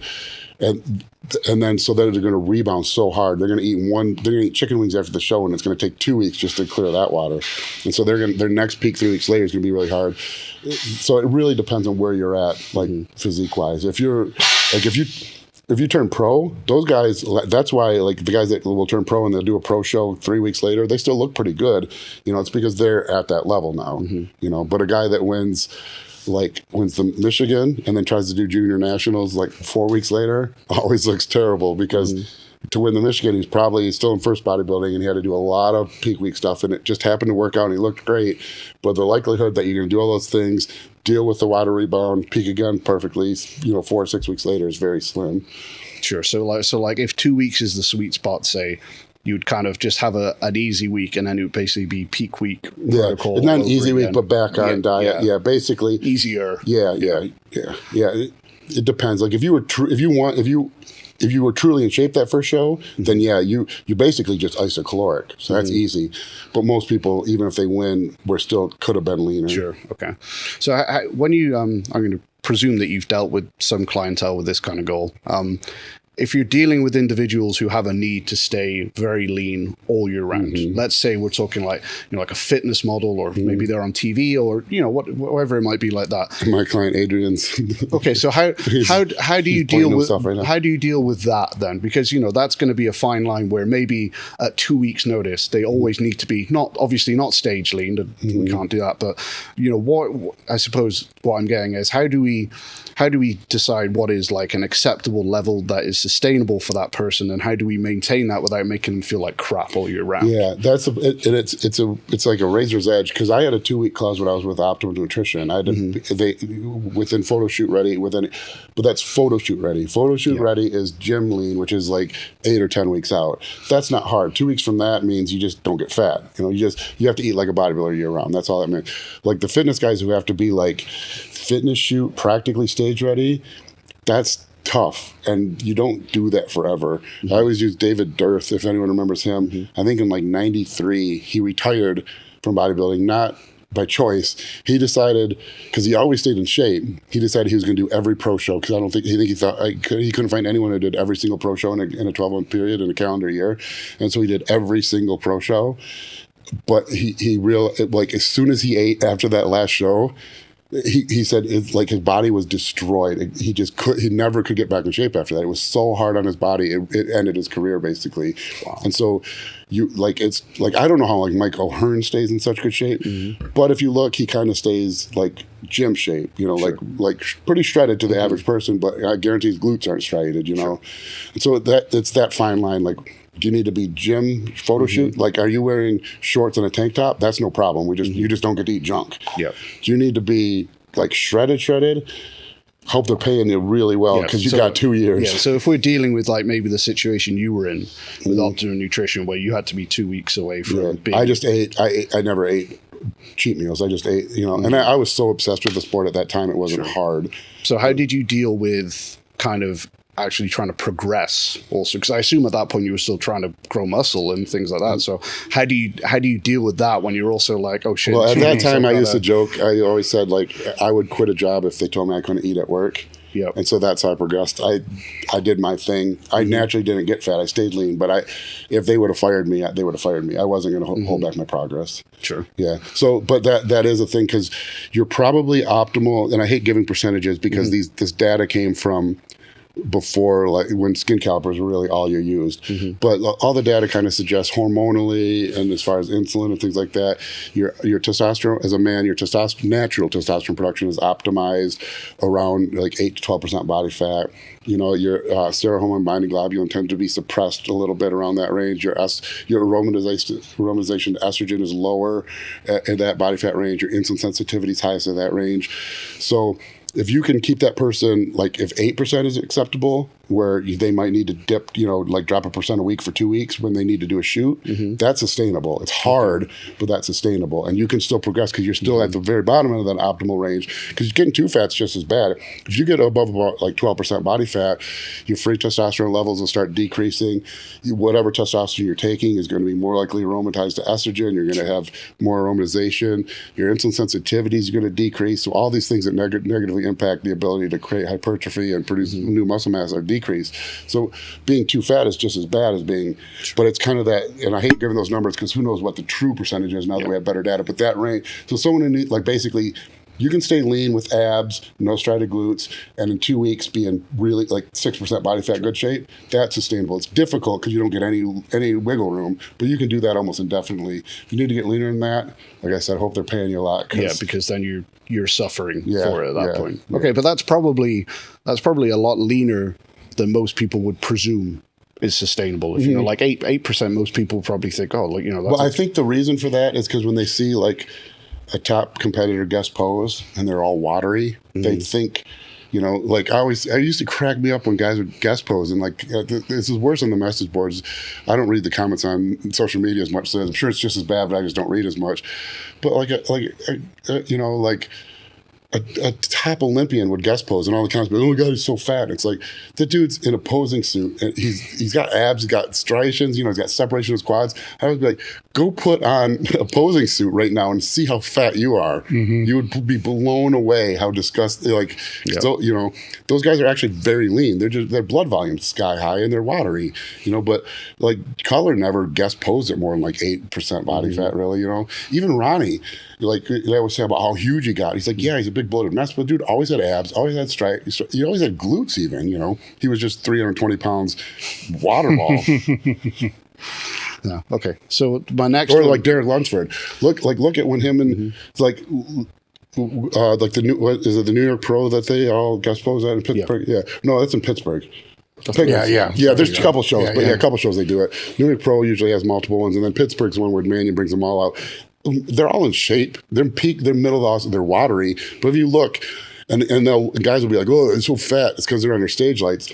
But it's like, if any one of you guys who thinks you're in shape right now got on stage, you'd realize you're way fatter than they are. They're 8% year round. Another common problem that comes up with female competitors is obviously the division. It changes a bit, division, and judging standards are always kind of fluctuating and stuff, right? But it's really common for female competitors to struggle to get their lower body to get as lean as they need it to without their upper body becoming too lean for the judges to then create. So do you have any strategies that you use with your female competitors to help kind of navigate around that issue that seems to almost be universal? And I'm sure this is like, oh God, this is hard. Well, you got to do things that it sucks because you got to like do, why do they have more body fat on their, who has more body fat on their lower half? Women. You know, I guess, what is a woman? You know, that's like the question now. But as far as we're concerned, it's estrogen. You know, that's the big thing. So you have to cut their estrogen down, and which is terrible. They feel terrible. They stop menstruating, and you almost have to do that, get them lean enough early, and then kind of almost reverse the process and feel like wellness is kind of weird because they're big and lean, but they can't be dry. But their legs have to be lean. So you almost have to like suppress estrogen, get them lean, get them like stage ready with their upper body deflated and too lean, and then feed them and fatten them up into the show while estrogen's still low so they don't store the fat on there. It's like a weird, it's difficult. And the judging criteria changes all the time because, you know, like physique used to be like figure. Well, because at first there was just bodybuilding and fitness, and then fitness turned into, if you weren't a gymnast in college, you couldn't do physique. So then they created, or couldn't do fitness, so they created figure. But then bodybuilders are too big, and so they focus on physique. But then, like, it's so hard. I feel bad for them because bodybuilding's easy. Be bigger and more ripped with good shape, and you win. You know, like, how do you stop the progression? So it's always going to naturally drift. So then physique gets leaner and leaner and harder, and figure gets harder and harder and more muscular. You know, like, remember when bikini came out? Bikini's not bikini anymore. Bikini is what figure was 10 years ago. You know, and then wellness is. Not to be off a tangent, wellness is like impossible because you do like your local show, your overall bikini winner is often your overall wellness winner. If that girl goes and tries to do wellness at nationals, competing against girls weighing 185 pounds lean, you know, because at the pro level wellness, those girls are huge. They're just not shredded, and so, but it's really weird. Like a lot of times, if you took a girl that like who just won USA's in any of the bikini classes and had her do a local show in that same look, it's very likely she won't win or she'll get docked for being too hard. Sure. You know, so I mean that's a tangent, but yeah, it's so hard for the females because one, you're like bodybuilding is easy. It's like because it's just one direction. Get as far as you can that way. It's big and lean and hard. With the girls, it's like get only to this level. But when you get there, this part of your body is going to be here. You know, so we got to get that part here. With, you know, and then hope also that that's what the judges are rewarding this time. But so it really comes down to managing estrogen. Yeah. Because the reason I asked that I want to make it so more complicated than that. No, but the reason I asked that specifically is because there is so much misinformation. Yeah. It'll be like, well, that's why you have to train your lower body 3 days a week. You have to do 50 to 100 rep set leg presses. Yeah. Do you know what I mean? And all that other stuff. That's why you have to do only your cardio on the stair climber. Yeah. Do you know what I mean? And all this stuff. Yeah, and there's not a complete truth to that, I don't think. You don't burn fat locally. You burn fat systemically. But that's related to blood flow. If blood isn't getting that fat, and so when you're doing something that, like if you're walking and you touch your glutes and they're cold, you're probably not burning fat there. There's no blood flow there. But if you do the step mill and you touch your glutes, they're warm. So there's a lot of blood flow there. So fat gets burned from wherever. Sure. But if there's a lot of blood flow in that area, it's probably more likely that that fat will come from there than if that muscle wasn't being worked at all. The other thing that people don't realize is glycogen. There's two types of glycogen. You stabilize your blood sugar levels with liver glycogen. And that's why if you've ever worked with if you're a nutritionist, you've ever worked with an alcoholic, a former alcoholic, if they stop drinking, you have to be really careful with hypoglycemia because their liver is so damaged, they can't stabilize their blood sugar levels and they no longer have that constant extra energy source of alcohol. But when you burn muscle glycogen, you only burn muscle glycogen from the muscle being used. And so if you're doing tons of intense muscle cardio, like step mill cardio, your legs are going to be depleted of glycogen all the time. It's going to change their look. And they're going to look leaner and drier when they're not necessarily burn more fat. They're just depleted in glycogen. And that's a frustrating thing because so many things I see where people talk about like their upper body flattening out when they train legs. It's like, no, that's not how it works. Your legs are flattening out. You just, at the gym, your legs were pumped, which makes your upper body look flattened. But the reality, the only part that's getting flat is your legs. So you mentioned there about the blood flow thing. So that was another point I had down there. Improving vascularity in athletes, is there a way of achieving that? Because there's a big genetic component. Or like some people can be high percent body fat and have veins all over their shoulders, right? And some people are sub 10 and got nothing going on. Is there any way, whether it's training methodologies, including that improve capillary networks or anything like that athletes can try and improve vascularity? You can try. On stage? Yeah, it's really genetic, but you can try. One thing you can do is you can restrict blood flow. One of the side effects of synthol use is varicose veins in that area. If you see a guy with tons of varicose veins in his biceps and his biceps also look funky, there's a reason, because that blood, because you pump blood through the arteries. The arteries are deeper, and that's really high pressure. That's getting through no matter what.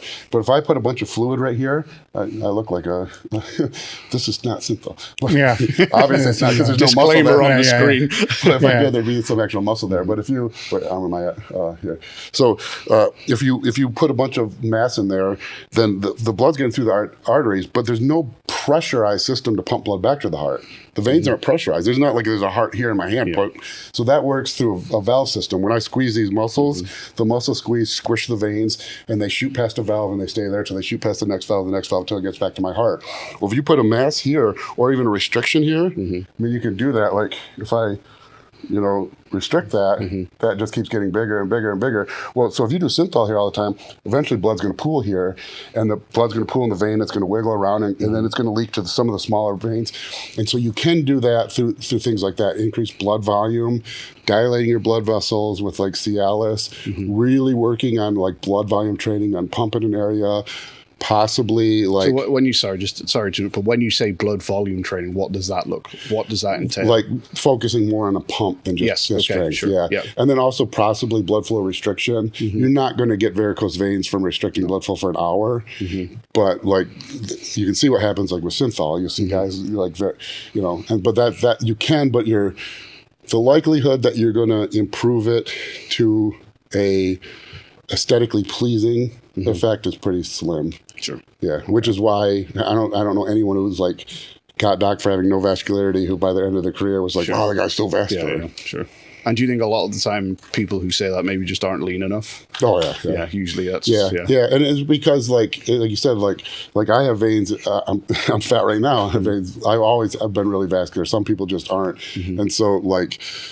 Some people only get vascular when they're lean, and some people are vascular all the time. So, like, for some people, the leanness doesn't really play that big of a role. Sure. Some people, it plays 100% of a role. Sure.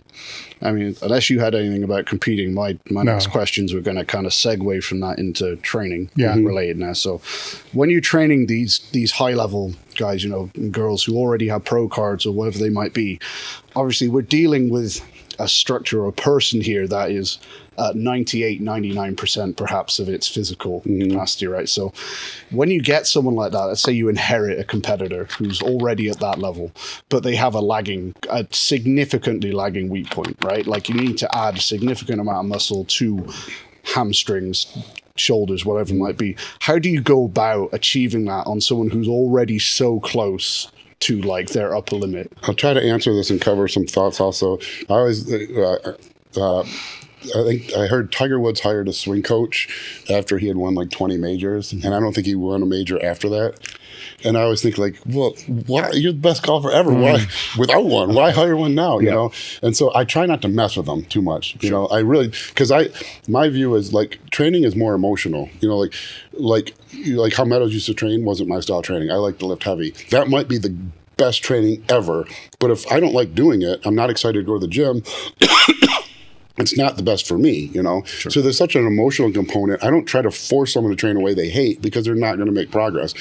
A training program that's not 100% perfect, but they're so excited to do it they can't sleep the night before, is going to get better results than their perfect program they hate. The diet's different, you know, like you either get protein and carbs or you don't, and the right amount is the right amount. You know, you don't get there's no emotion in dieting, because if it was, then we'd all be eating pizza, you know, or burgers and beer and other good things. But training is more emotional, so I try not to mess with it too much. But as far as the weak points, I try to look at the first thing people do is train it more frequently. You know? So I say, well, why is this body part weak?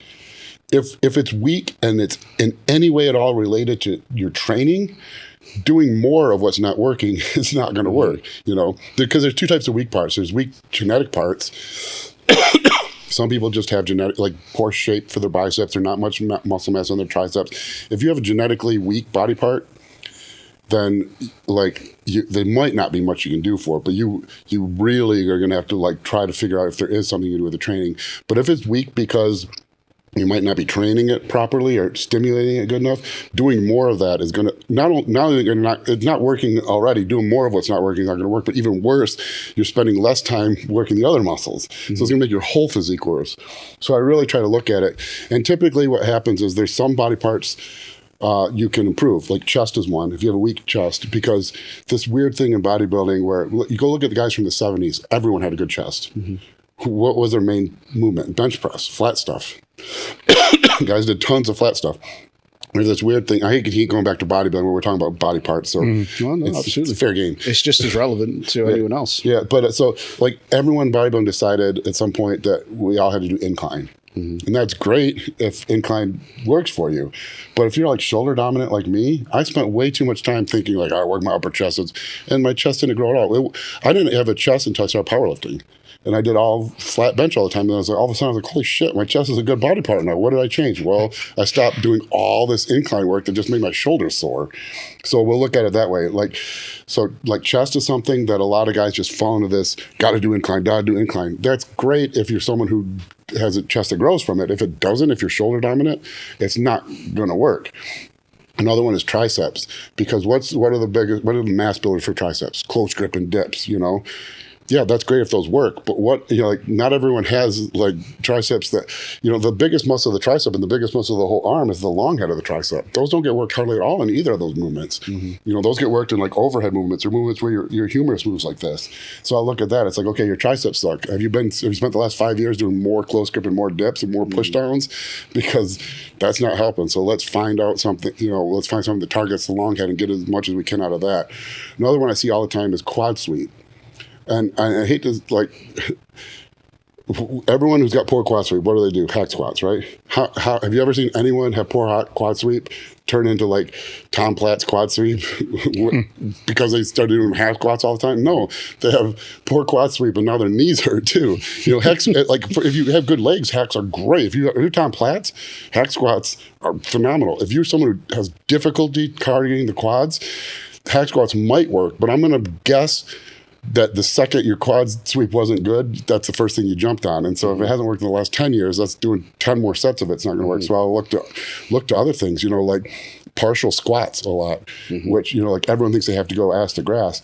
No, if you have poor quad sweep, a lot of times doing like slightly heel elevated and not going to parallel is what's going to target your legs, or weird things like sissy squats, like old school sissy squats, like where you put your knees over your toes. Basically, like, or playing with different leg presses, different angles, you know, like everyone likes to put the leg press, the seat all the way up because you're really strong. It's like, well, you already, like, you look like you're carrying a trailer behind you because your ass is so big and you got turnip quads. it's fun being freakishly strong, but obviously that's not working. Let's put that seat all the way back. You're going to be weak as hell. But why are you weak as hell? Because that big dump truck's not working anymore. Now you got to work your quads. And maybe that doesn't, but you just have to go through and like, not say, okay, this is what works. You know, I got weak outer quads, so let me do hack squats. Then maybe that'll work. But do you ever stop and analyze, like, are my quads growing by doing that? So that's really, we just kind of go, there's like, if you have short biceps and flat biceps, that's a genetic shape. You can't change that. Yeah. If you have weak, good shape and they're just small, I'm going to say, you're probably going too heavy on curls. You're probably, a lot of times you see progressive overload guys who like to focus on strength, have weak arms. And it's because I think like the way to describe it would be like, if you're deadlifting 500 pounds and next week you do 505 pounds, you added 1% down the weight. That's doable. You can make that. Well, if you're doing 30-pound dumbbell curls, what's the next step up? 35 pounds, you know, that's we're not in that in a week. Yeah. So the only way you're doing that is by working your biceps less because you're going to swing the weight more. So we'll start over and be like, okay, let's not do strength for arm work. Let's just say target the muscle. Don't even worry about the weight. Maybe we'll get smaller at first, but let's learn to actually work that muscle so we can actually get growth out of it rather than swinging up more weight. So, you know, like, yeah, great, you're cheat curling 225 for sets of 10, but you got 18-inch arms. Something's not clicking. So do you find that it is quite often like a mind-muscle connection issue at the root of it, in that maybe they have dominant muscle groups that are just coming over the top of it, and you know, I think it's multiple things. It's that, but then compounded by the fact that your dominant muscles are fun to train. Yes. You know, like if you got weak hamstrings and you're a great deadlifter, you can bang, and you're banging out 700-pound stiff legs. That feels awesome, right? But you got weak hamstrings, and so like stiff legs for you might be a glute exercise. You know, so you know, like what I find a lot is like really good ass deadlifters that are freakishly strong on stiff leg. If I have them do a sumo stiff leg, and Kai Green does these, they're really weird. You'll realize how weak your hamstrings are. And I learned that myself because I would do, you know, stiff leg 495, 585. And I saw Kai Green doing these sumo with these, you know, they're like Romanian, you know, real strong arch back, ass way out, knee slightly bent. And I remember thinking I was going to do like 405, 495. I got to 225 and I thought my hamstrings were ripping off my legs. I was so sore the next day because it was like probably the first time a stiff leg ever actually worked my hamstrings and not my glutes.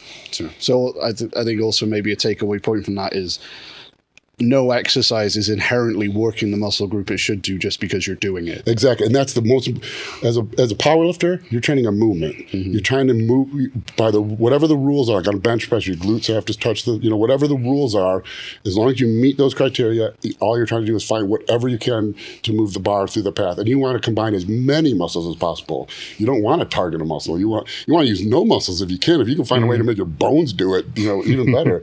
But as a bodybuilder, you're not doing a movement, you're working a muscle.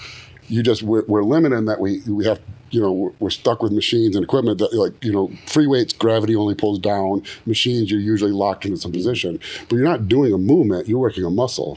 So don't worry about the movement, find a movement that works that muscle. You know, for most people, a hack squat is probably going to be more quad dominant, but if you have weak quads, that's probably a reason, and that's probably not going to be. You're going to have to find alternative movement. You know, just in general, if you're trying to work a muscle, make sure you're working a muscle, not doing a movement. So you've already mentioned that, like, your style of training, for example, is pretty heavy, quite intense. You know, in my head, I kind of categorize hypertrophy training in like kind of effort or intensity based, so like, you know, Dorian Yates style type of thing, Mintz or whatever. See, that one always kind of bothered me because because go watch Blood and Guts. Do you know how many exercises Dorian does on back day?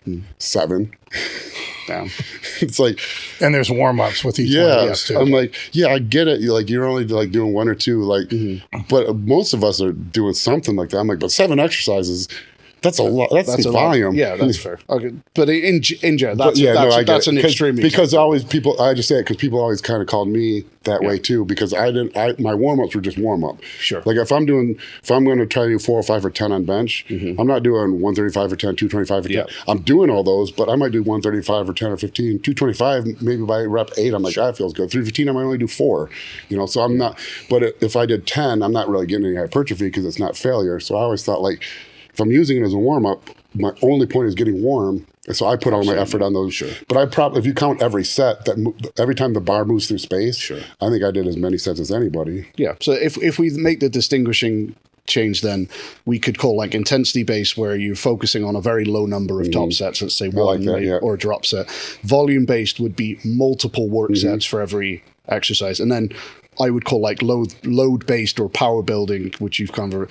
Do you think all of those training methodologies have their place for hypertrophy-based athletes or aesthetic-based athletes? Yeah. And because you've already mentioned like being passionate about your training being important, which I wholeheartedly agree with, but do you think there are maybe scenarios where those become more or less appropriate? So for example, someone who's at the very high end, maybe a power building approach becomes not really feasible anymore because the loads would be so high. Well, you get to the someone joint like stress, trained by JP. Like I think he's even said like he's stronger than he's ever been right now, but he's not as big. Sure. Because he's focused on there gets to be a point where like you're like a James Hollinger or something. The weight you're moving is so heavy and so intense and so draining on the body that I think there's no way you can do that without losing some of the sarcoplasmic benefits of a higher volume, and 70% of the muscle is not contractile tissue. So there is benefit to that. Yeah. I think it's just such a loaded question. I'll say like I think no one knows the best way to train, because if there was, it's what we'd all be doing. And so I always try to start from like first principles and say, okay, if I do nothing for chest, my chest isn't going to grow. If I come in and do one set of a movement, that's better than nothing. If I do 2 sets, I'm going to grow better than if I did 1 set. If I did 3 sets, I'm going to grow 3 all-out sets better than 2. But when can I stop guaranteeing, it's pretty early, like by the time can I guarantee that an 8th set for chest is always going to produce more growth than a 7th set? I don't know. Probably. I can't absolutely guarantee that. So we're all probably doing, whether we're high intensity, load based, volume, we're all probably doing more sets than the minimum required to maximize growth. And so after that, I start thinking, well, what is growth? Well, I think there's 2 types. There's myofibrillar, where you're actually making the contractile tissue thicker and stronger, and adding new protein structures to the muscle. And then there's the alternative adaptations, the increased blood supply, glycogen storage, water in the muscle, capillary density, all the sarcoplasmic stuff. And so I think probably at some point the data is going to start to show that the best overall approach is like some amount of time spent actually trying to improve the contractile strength of the muscle, which is misleading because I can get stronger on a squat without making my quads better.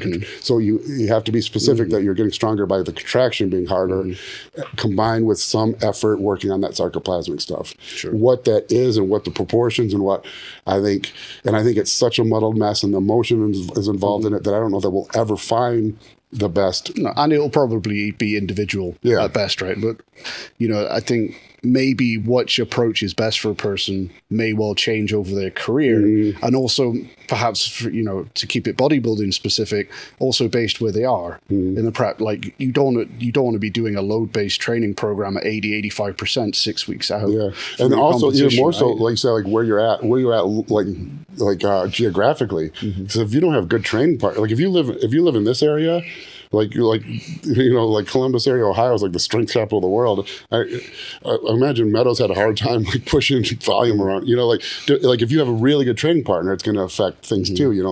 Because like when I trained with Steve Kuklo, my training was much heavier and more load based. Like when he first moved to Texas, and I didn't have a spotter, I didn't have that secondary like youthful motivation, I would like fall into a lot more volume work because I go to the gym and just not be as motivated, not have a spotter. So I think there's a ton of stuff going on. But do you think which of those backgrounds someone comes from can actually affect their on-stage look? Because you'll often hear said things like, those who have lifted heavier through their career will appear denser and things like that. So do you think that is playing a meaningful role in some of the physiques that you see on stage? Like, for example, people who've spent more time maybe with heavier loads, more muscle damage, more myofibrillar-based training, denser look. I think you can see, like James Hollingshead or JP, I think they have a look. Dusty Hanshaw has a look. And it's hard to pinpoint, but it's like, God, he looks strong, Where Phil Heath, you look at it, it's like, Jesus Christ. Christ, was he made out of clouds? Like, how that's insane. But he doesn't look strong, Yep. Ronnie Coleman looked strong. Like Dexter Jackson looked amazing, but I don't think you looked at Dexter Jackson and be like, wow, I wonder what he can squat. And it's hard. Like when you put them side by side, I don't think you can like isolate. Like that's why. But there is a look to it, But I think another interesting thing is it seems like a lot of really good bodybuilders come from a pre-bodybuilding career that was endurance based.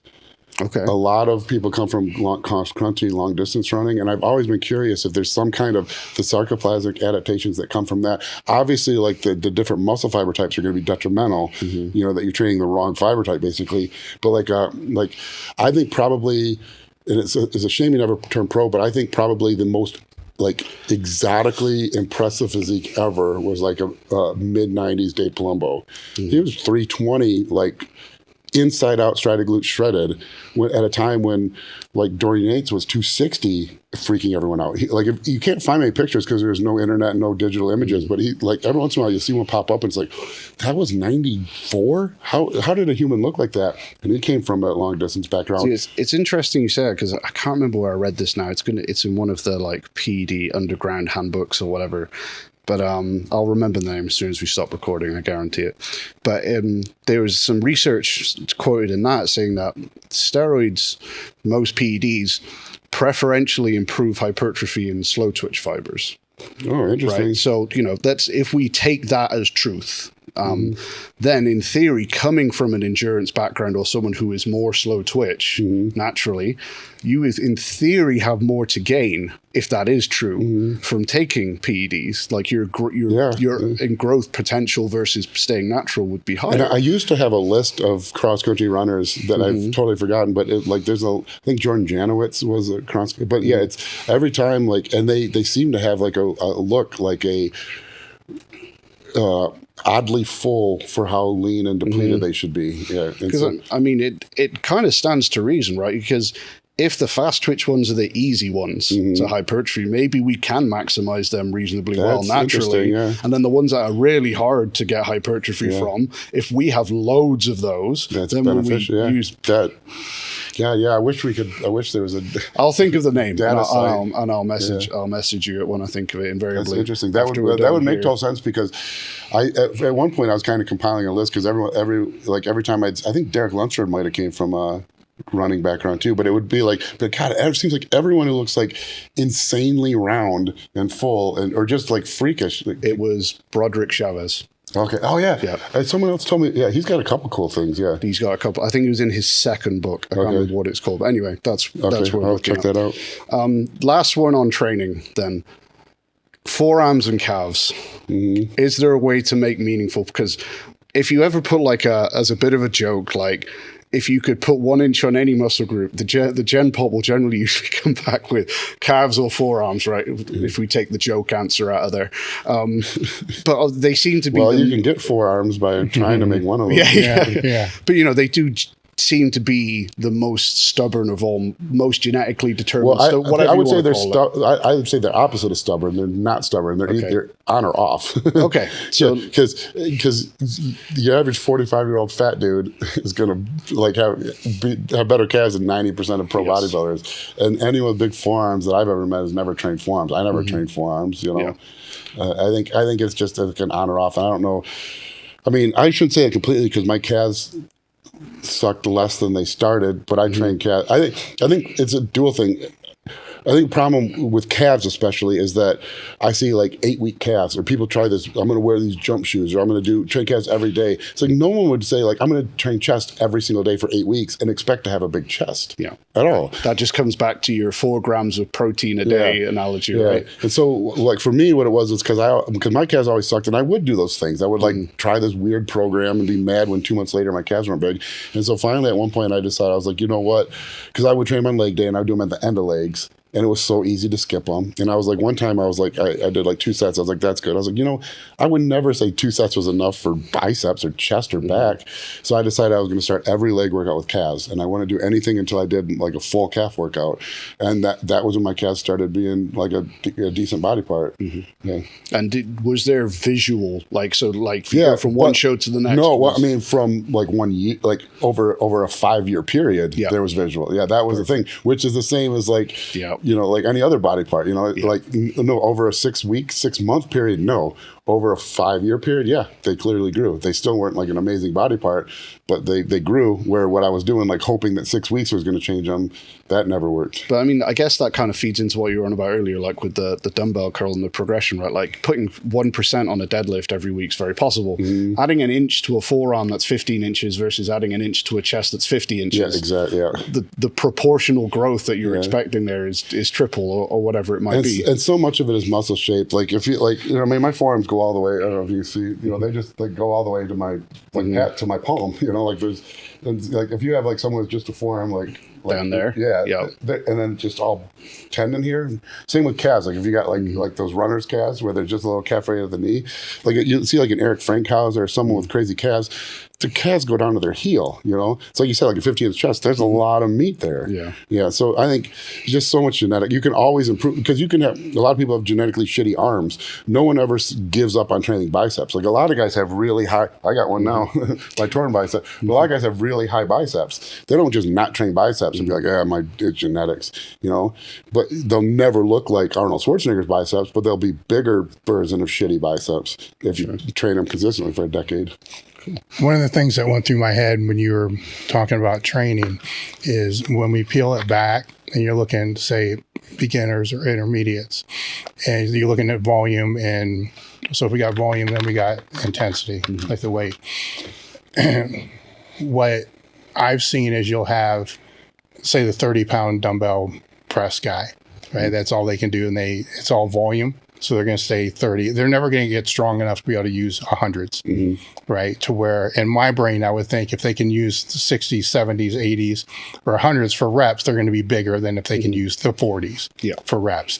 Now, over 15 years, you know, there's going to be diminishing returns, right? To where 405 bench for 10, 15, 20 may not be necessary. May not be necessary for a pro level bodybuilder.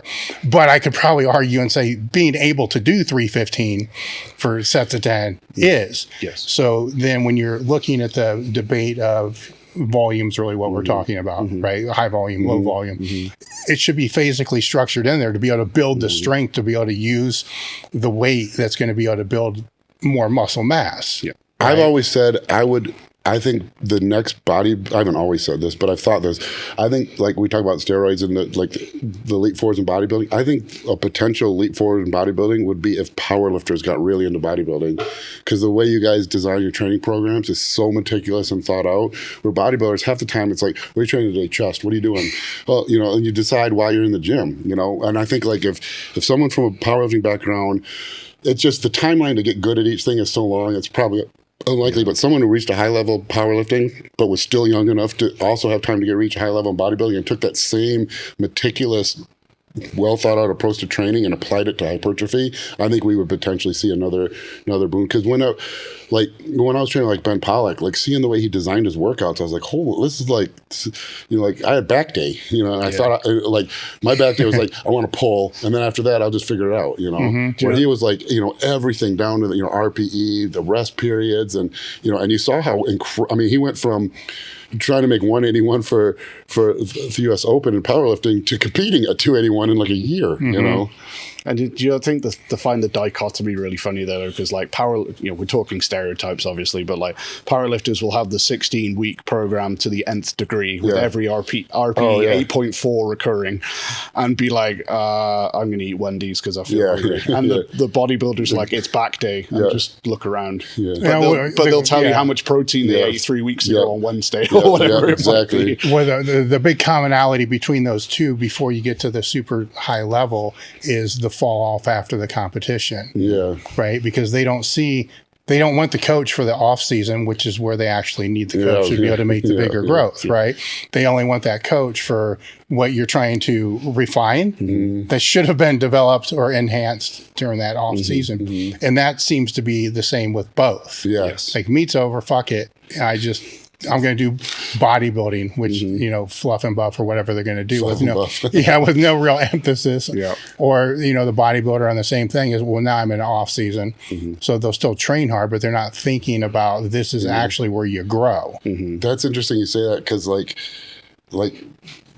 but like prep is just prettying up the work you did in the off season, but that's what everyone signs on with you for prep. And it's like, I can't change. All I can do is pretty up the work that's already been done. Yeah. You know, the change happens outside of prep. Yeah, for sure.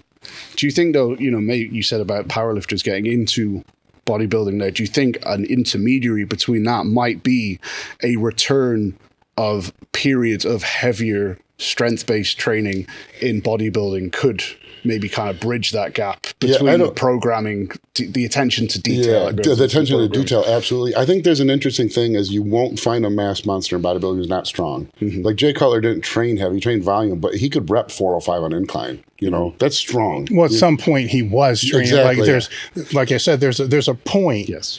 Right. And I think that's where people that are aspiring to be like those people make the mistake. Mm-hmm. They don't realize at that point, they're not worried about getting that much stronger. Mm-hmm. God, we could probably even make the case for top level powerlifters as well. Mm-hmm. You know, at a certain point,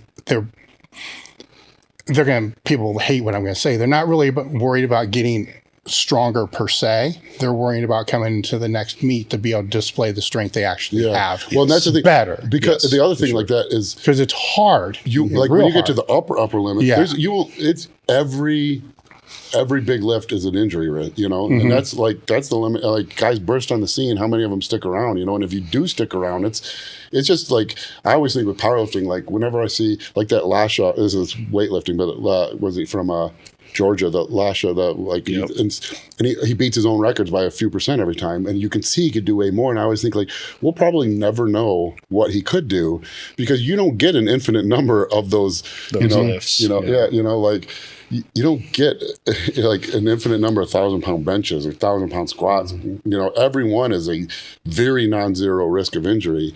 And that's like a separate so discussion. At that level, I guess we could look at that off season as just kind of being maintenance mode. Mm-hmm, like, don't get that much weaker, don't get that much smaller. And you probably have more room because you probably have more room wherever your strength level is, optimizing it for the meet. You probably have more variance there than actually getting stronger. Yeah. Now, before them, right, then we have that block of people that we're talking about. Yeah. So where that probably should be phasic, kind of leading into that. And when they look to those other people, that's what gets lost. Yeah, sure. They're looking at people at a different point of the journey, and completely. You should be mirroring what they did 5 years ago. I mean, as you said earlier, if you have 280 pounds of lean muscle mass, the dieting is going to be a different game. Yeah, the calories are going to be higher. And I think people mishear that because you hear people say like, well, don't look what they're doing now, look what they did to get there. And that doesn't mean that they're not trying to progress anymore. Like to use the color example, it's just that again, like, he can bench incline 405 for sets of 10, but the risk factor's got higher, the workload is higher, the recovery's higher.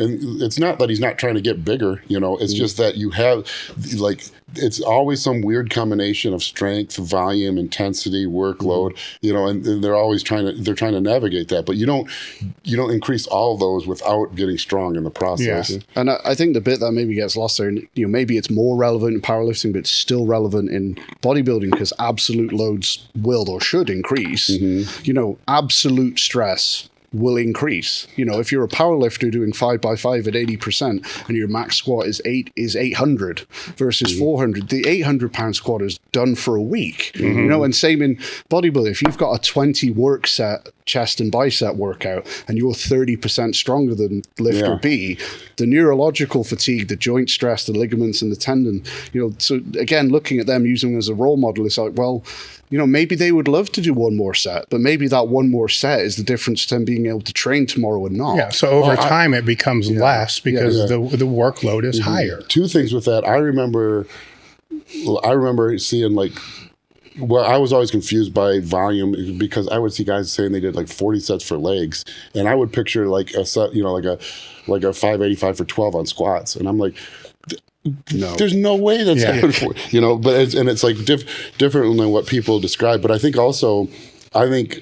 me at least, I definitely you realize how poor memory is when I would try to remember what my old workouts were. And then like the archives, I don't know if they're still up, the old training logs, the archives. I remember going back and looking, and the actual volume I did in like 2007, 2008, was so much lower than I thought. You know, I was shocked, but like, because the numbers were so high. It's like, one leg workout was like 605 for 8, 545 for 12, 405 for 20 on squat, you know, and then I think I did leg extensions, leg curl, stiff leg, and calves, you know, but I'm like, I only did like 6 sets for quads, you know. Yeah. But then I was like, well, shit, that's like 605 for 8, 545. Yeah, I mean, I was probably like on the verge of a heart attack right there. But if you did volume load, reps times weight, just from that squat alone. Yeah, if you do workload, work is force times distance, Yeah. and the force is the weight. And so if you do the weight times the distance of the number of reps, that workload is really high. So no wonder you're gassed, Yeah. especially 405 for 20. Because this was a time when I was, I just kind of like, you know, like you fall into volume, or like you just always think more is better. And I remember like being so beat up and like,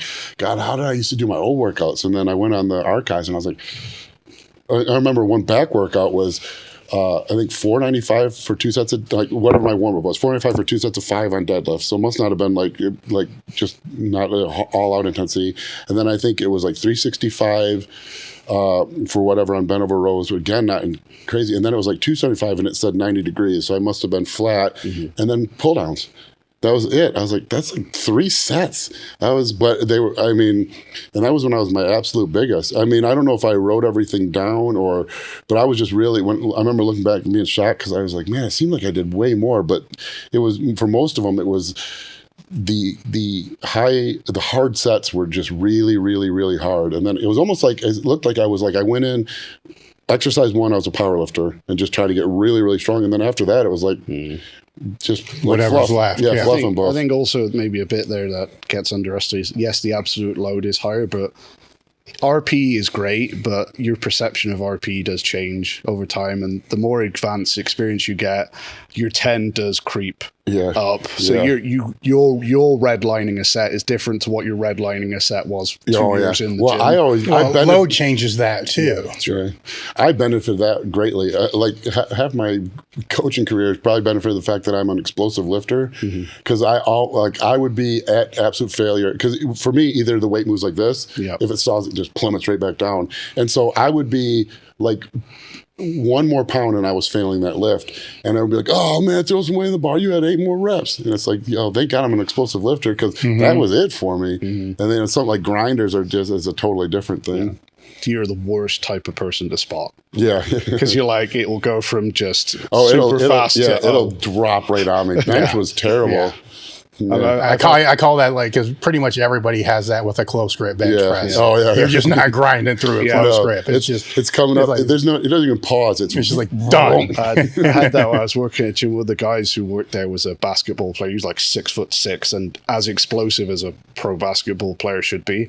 And like spotting him on bat squat, you didn't know what was going on. Like every single, it could be rep 1, it could be rep 19. Every single one, you're like, this could be it. Is he dive bombing? You'd have to get dive bombing down, and you're like, I have no idea what's gonna happen. That's like Shane Hammond. Like you find those old videos of him squatting. It's like even though I know he's going to get the lift, I still think he's just crumbling under the weight. Yeah. As well. If we don't mind, we move on to nutrition. I know you always get asked everything on nutrition, but just a couple if that's cool. So the lie of not eating enough to lose weight. I put this in there purposely to wind you up. I don't want to get elaborate on that a little bit so people know what you're talking about. You're saying it's a myth in your Instagram post, and I'm not saying that to disagree with you, that it's possible for someone to undereat to the degree where it inhibits their ability to lose body weight. Yeah, that's what we're talking about here. Like the thing that people don't understand is a calorie is not a nutrition term. A calorie is an energy term. And like one of the absolute facts of the universe is energy is conserved. It's not created or destroyed. There's some amount of energy in the universe, and that's it. And so a calorie has nothing to do with nutrition. Calorie is just a unit of energy. So all calories inverse calories out is saying that it's the same as your car. It's like if I put 20 gallons of gas in, because gas, you can measure in BTUs, you can measure gas in calories.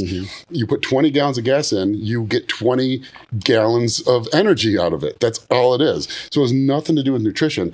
It's so much a thing that like you don't like big oil, you don't. Well, if you could eat less than you burn and somehow gain weight, that means you created energy out of thin air. If that was possible, even once, go to Switzerland, present your studies. They'll hand you the Nobel Prize that day. But not only that, you're the world's first trillionaire, because we don't have to rely on electricity, we don't have to rely on big oil, we don't have to rely on nuclear. We just have you walk in the room and just create energy. It's like people don't understand what that means, and it's misleading because what happens, like if this thing's 100 calories, the process that goes through in digestion varies. But the fact is, however I burn it, if I burn 90 calories and I eat 100 calories, or the opposite, what they're saying, if I'm not eating enough, if I eat 100 calories and burn 500 calories, I lose that 500 calories from stored energy of the body, 100%. That's the only way it works, because every physicist of the last 150 years has dreamt of disproving conservation of energy, because time travel becomes possible, we can, like, infinite energy becomes possible, everything becomes, it basically breaks the universe. Yeah, the fundamental basis of reality and the way the universe works is that energy is conserved in everything. If energy isn't conserved, then I could go run headfirst into a semi going 100 miles an hour and make the semi smash up and me just, all those things are conservation of momentum, conservation of energy, all of it. The reason we go around the sun is conservation of energy. We're not traveling around the sun. We're traveling this way. The sun has some amount of gravity that basically acts like gravitational energy, creates a gravitational potential energy that we fall into. But because we're traveling that way and it travels a little bit this way, because there's no friction, we're constantly drifting that way, and it just goes. Everything the way the universe works is based on that. There's no, like the reason a light bulb gets hot is because it releases heat energy, and that's all a calorie is a measure of energy. So that's not what happens at all. It's just not. If you burn 2,000 calories and eat 1,000 calories, you lose 1,000 calories of stored energy. Now, after that, it gets more complicated. Your car's easy because we only have one type of energy, gasoline or diesel. Our bodies store energy three ways. We have stored body fat, muscle proteins, and carbs or glycogen. And so, like, we can trick that system because people think, they think only body fat, we can trick the system. Like we did the high days, we can create a state where we eat more than we burn and don't gain body fat. We still store that energy. We're just storing it as glycogen. So there's some minutia and some, nuance to it, but no, you don't, if that were true, then people wouldn't be dying in Somalia. They'd be all fat, not eating enough. So the typical retort here is from my headphones off again. So the typical retort there from coaches will be, I've worked with clients where they're eating 600 calories a day, their weight is stagnant, I put them up to 1,500 calories a day, lo and behold, they lose weight. Yeah, what was their calorie expenditure? Yeah, okay, so that's one. So in those scenarios, when people are putting forward those, because, people will use that as the starvation hypothesis. But that's what they only look at. Calories, it's calories in versus calories out. If you put more calories in, but put even more calories out, so if they were eating 600 calories, they weren't. You put someone on 600 calories a day, they're telling you they're eating 600 calories. They're not. they're munching and nibbling on little things. You probably don't, I don't know what that was, one peanut, that doesn't count, But if that were true, then they were somehow burning less than 600 calories. And you can imagine, if you're only eating 600 calories, you're not moving. You're doing this 24 hours a day and trying not to die. So you put them on 1,500 calories. Now their step count doubles. Their workload in the gym doubles. They're getting up. They're not wearing a diaper anymore. They're actually walking to the restroom, and their calorie. So yeah, that's definitely possible. You had them eat more and they lost weight because they burn more. If they don't burn more, that doesn't happen. Yeah, so that's why I was trying to ruffle your feathers. Yeah, no, I really don't. Sorry, it doesn't really it's. Because it doesn't bother me that people don't understand. It bothers me that people use it. Coaches or experts that don't understand, that they don't know what they're talking about. Yeah, there are lots of cases where you can add not lots of cases, every single case. If you add calories to someone's diet and they burn even more calories as a result, they're going to lose weight. But it has nothing to do with the fact that because it is calories in versus calories out, but people forget. And that's not, I hate even saying that because people think that's up for debate. It's energy in versus energy out. Yeah. Which in no other energy would you think that's different. No one else thinks if they don't pay their electrical bill, be like, yeah, shut it off. I don't care. Energy in, electricity in, electricity out doesn't matter. I get less electricity. I get more lights. But I think the thing that gets lost there is that people forget that calories in and calories out, mainly calories out, obviously, is a multifactorial equation. Obviously, calories in is pretty unimodal, we'd like to think. But here we've got, obviously, you've got, already said, activity level, exercise, NEAT, even hormonal health. You know, if someone is downregulated, which all those things affect calorie out. And then, you know, then we're also looking at weight as a barometer of, you know, energy, and which isn't necessarily true. No. If that low calorie intake is causing water retention. Weight at best is a 30% accurate approximation of calorie, because, you know, roughly 70% of our body is non-caloric weight, you know? So that's why I hate the scale. I think, like, if no one invented a scale, all a scale is that someone realized if you coil any like metal or any system that maintains integrity or anything that you compress it, the amount it takes to compress it further and further is linear, and so the energy of a spring goes like negative kx, where x is the distance and k is that spring constant. So all your scale is some spring, and you step on it, and the farther it compresses, it knows how much force it took to do that. F equals negative kx, and like.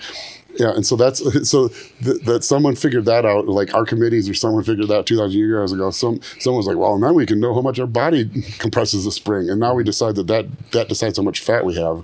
But, you know, like I said, I could drink this and go step on the scale and gain 2 pounds. I didn't gain 2 pounds of weight. I gained 2 pounds of water. I could diet 1,000 calorie deficit. This is another reason why people won't believe that.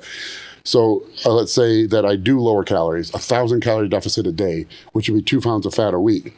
And as a result, I'm eating less carbs, less food that tastes good. So I'm salting my meals heavier because I'm hungry. I'm drinking more water. And so I drink this, eat a bunch of sodium. And I did lose 2 pounds this week, but that weighs 3 pounds. I step on the scale, I gained a pound. I go, see, doesn't work. I eat less, I gain weight. It's like, well, you did gain weight. You just lost body fat. Yeah. Yeah. So in reality, like all those kind of, like with most things, it just comes from like a vast oversimplification of the process, when really what people don't want to say is actually it's a little bit more complicated than that, because it involves X, Y, and Z. But it's even worse. It's like people argue against calories in versus calories out by only arguing calories in, or saying it's all hormones. It's all irrelevant. As long as like if you don't spike insulin, you can eat 10,000. That's another thing a day or whatever. That's another frustrating thing, because people say insulin. I don't have them.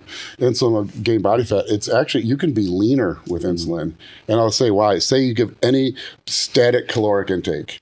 Okay, so I'm eating whatever. I eat this exact same diet, and I eat this diet, eat this diet, eat this diet, eat this diet, and now I add a small amount of insulin to that diet. What happens? Some of those calories that might have otherwise been stored as fat, some of those carbohydrate calories, now have the potential to be stored as glycogen. Calories in versus calories out is still maintained, but rather than storing those few carbohydrates, rather than going through the fatty acid synthesis pathway, they get stored as glycogen because the insulin's forcing that.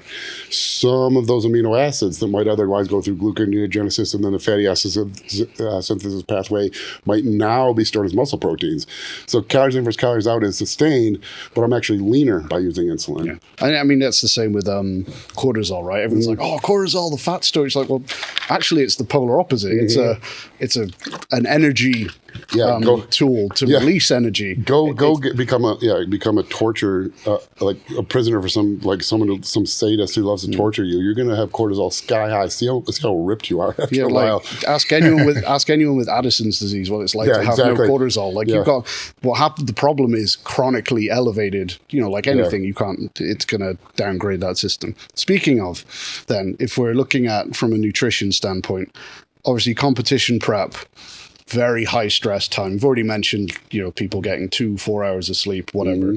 How do you try to mitigate the inevitable high cortisol levels and all the things that come with that for your athletes that are going through those preps? I know there's only so much you can do. You'd be surprised. I don't. Okay. I don't, because there's not much you can do. I mean, what do you get? Geez, I can't remember the name anymore because you can't find it anymore. What was that old cortisol product? Oh man, I haven't seen it in 20 years. But there used to be something people took. Oh man, Mobile Vizina was on it when he died. It just came to me and then it went away. Yeah, same. It's like right there. What was it marketed as? it wasn't for bodybuilders. Well, no, it never is. But yeah, but I can't. All the best things never are. Yeah, hopefully Dave figures out.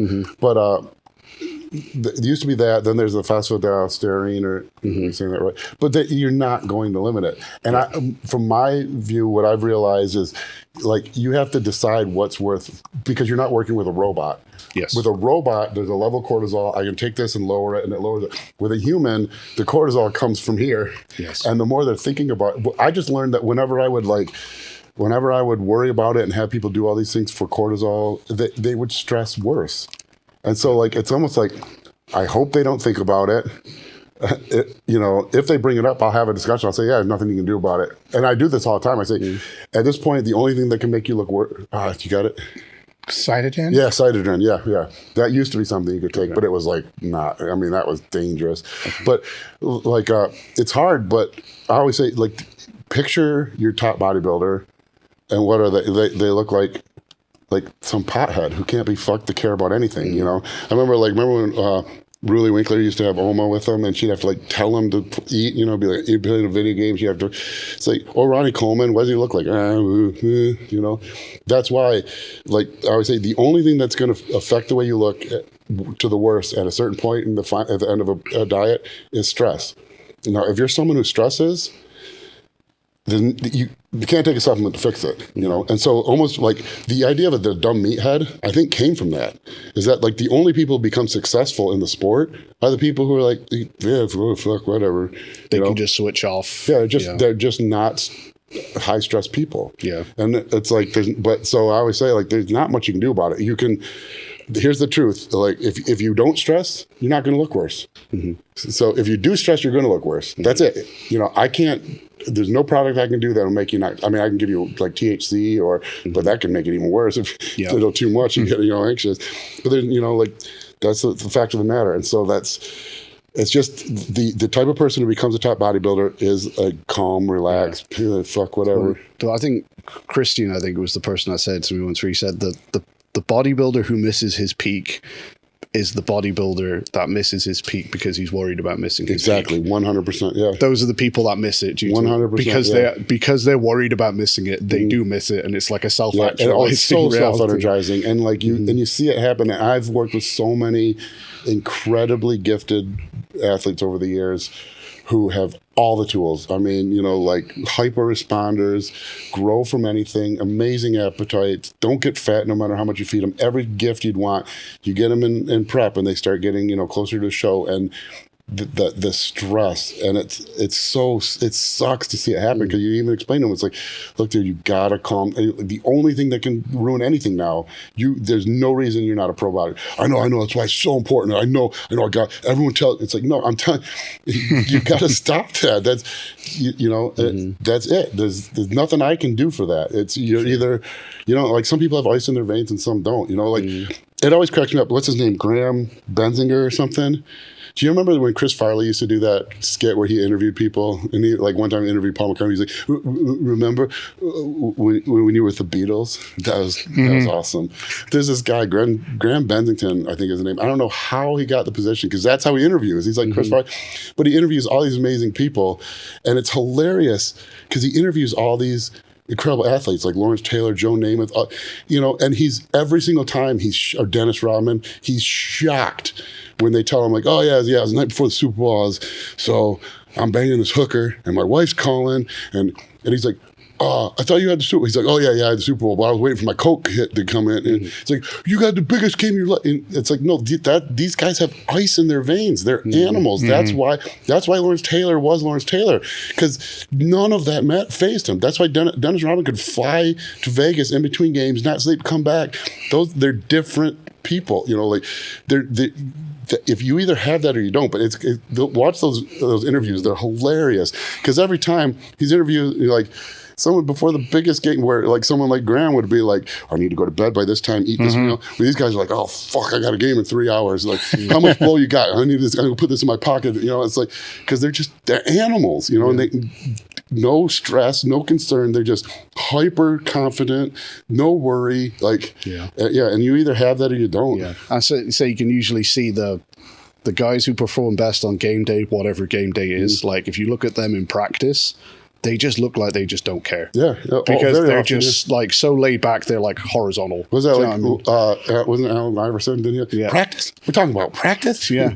Like they're just, because they just have this infinite curve that they can go up in terms of arousal and stress and just, and they're it's just frustrating. so low down and here. people get frustrated like when they're like the type of person who's like, you know, like we used to call them like Thursday All-Americans for football, you know, and like they get all mad. It's like, I bust my ass and you know, it's like, I get it, but like that, like to a point, to some level, that's holding you back, you know, like, yeah, like for one, you're either Lawrence Taylor or you're not, you know, and if you are, like Lawrence Taylor getting 8 hours of sleep doesn't become a different athlete. Lawrence Taylor's Lawrence Taylor. And a large reason why he was is because he could not sleep, and go out, doesn't matter, for 60,000 people, the whole world watching, game on the line. You're like, game on the line, you give Michael Jordan the basketball. Why?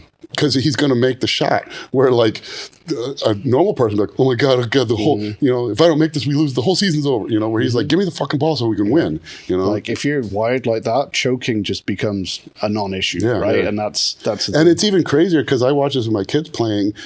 Like the best athlete, they like Kobe Bryant, like miss more shots than anyone. You know, like they don't make more necessarily. They're just not afraid to take the, you know. And that when it matters, like that small, they're not that much of a better shooter. You know, there might be 50-50, but you're both 50-50 from the free throw line in practice. When the game's on the line, he's still 50-50. You know, you're 20-80 because you're nervous as shit. And that's this is like, and you can't teach. And the same with bodybuilding, like the top guys look like they just got done smoking a joint when they're you know about to walk on stage. That's why they're the top guys, because it doesn't faze them. Do you ever see like trends in those that are like, let's call it, it's the bodybuilding equivalent of choking, I suppose, right? Like, are they maybe people that it's almost too important to them, or maybe they don't have enough going on outside of bodybuilding? Maybe it's almost always too important. Yeah, do you know what I mean? Like if bodybuilding's all you've got, you haven't got a career you like or a family or whatever, like this is your everything, then almost there's too much riding on it. Yeah, and bodybuilding is a perfect storm for it because it's so easy to lose your way. Why? Because contest prep is so hard. So hard. It's the hardest thing you'll do. And so at some point it veers from like getting into shape, peaking, the hardest thing I've ever done. They're very similar almost the whole way, but at some point it no longer just becomes how hard can I work, and it needs to be I got to do the right things to peak properly. And some people they don't realize it's veered off, and it stops being I need to look as good as possible on stage to they turn into I need to work as hard and suffer as much as possible. Because for most of prep, working as hard and suffering as much as possible is what gives the best look on stage, but they're not perfectly linear and they veer at some point. And the biggest thing is, and it's the people who put so much importance, they latch onto that, must work harder, must suffer more, must do more, and it's their detriment. Sure. Do you find that also bleeds over into the gym for a lot of them as well? Like they're always the ones that presume that the harder, super crazy training workouts that leave them dead on the floor obviously are the most productive ones, right? And that's how they should train. Yeah, and it's hard to convince people otherwise, but like, do any of us not want to grow? If doing 100 sets, like maybe not, I'm older now, but like it would take me at age 27 and you told me training 8 hours a day was what would make me, 350 pounds, biggest humans ever existed, the strongest human, that I'd say, all right, what kind of loan can I get to not have to work for the next 2 years so I can do this? Without, like none of us would, So it goes back to that, like pick a number of set where you can say, I can guarantee that, none of us can look at our workouts and say, I can guarantee if I did one more set, I would be bigger, because we would be doing that one more set already. But do you think in those athletes, and we can probably apply this to powerlifters and every other kind of competitor, like those ones that are always running that line of whatever is the most grueling and hard and whatever must be the right path. Do you think sometimes actually for them, the end goal isn't the end goal?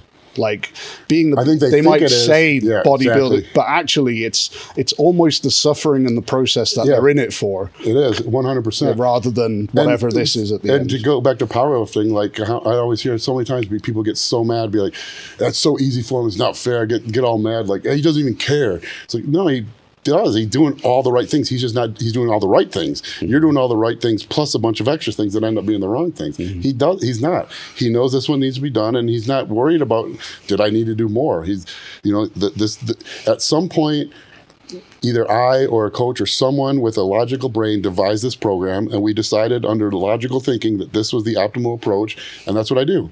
And like that's what the top guys do. And then the guys who aren't the top guys who try to do more than that get all mad and they say, it just comes so easy. It's not fair. It doesn't matter what he does. It just comes easy for him. It's like he doesn't even care. It's like, no, he does.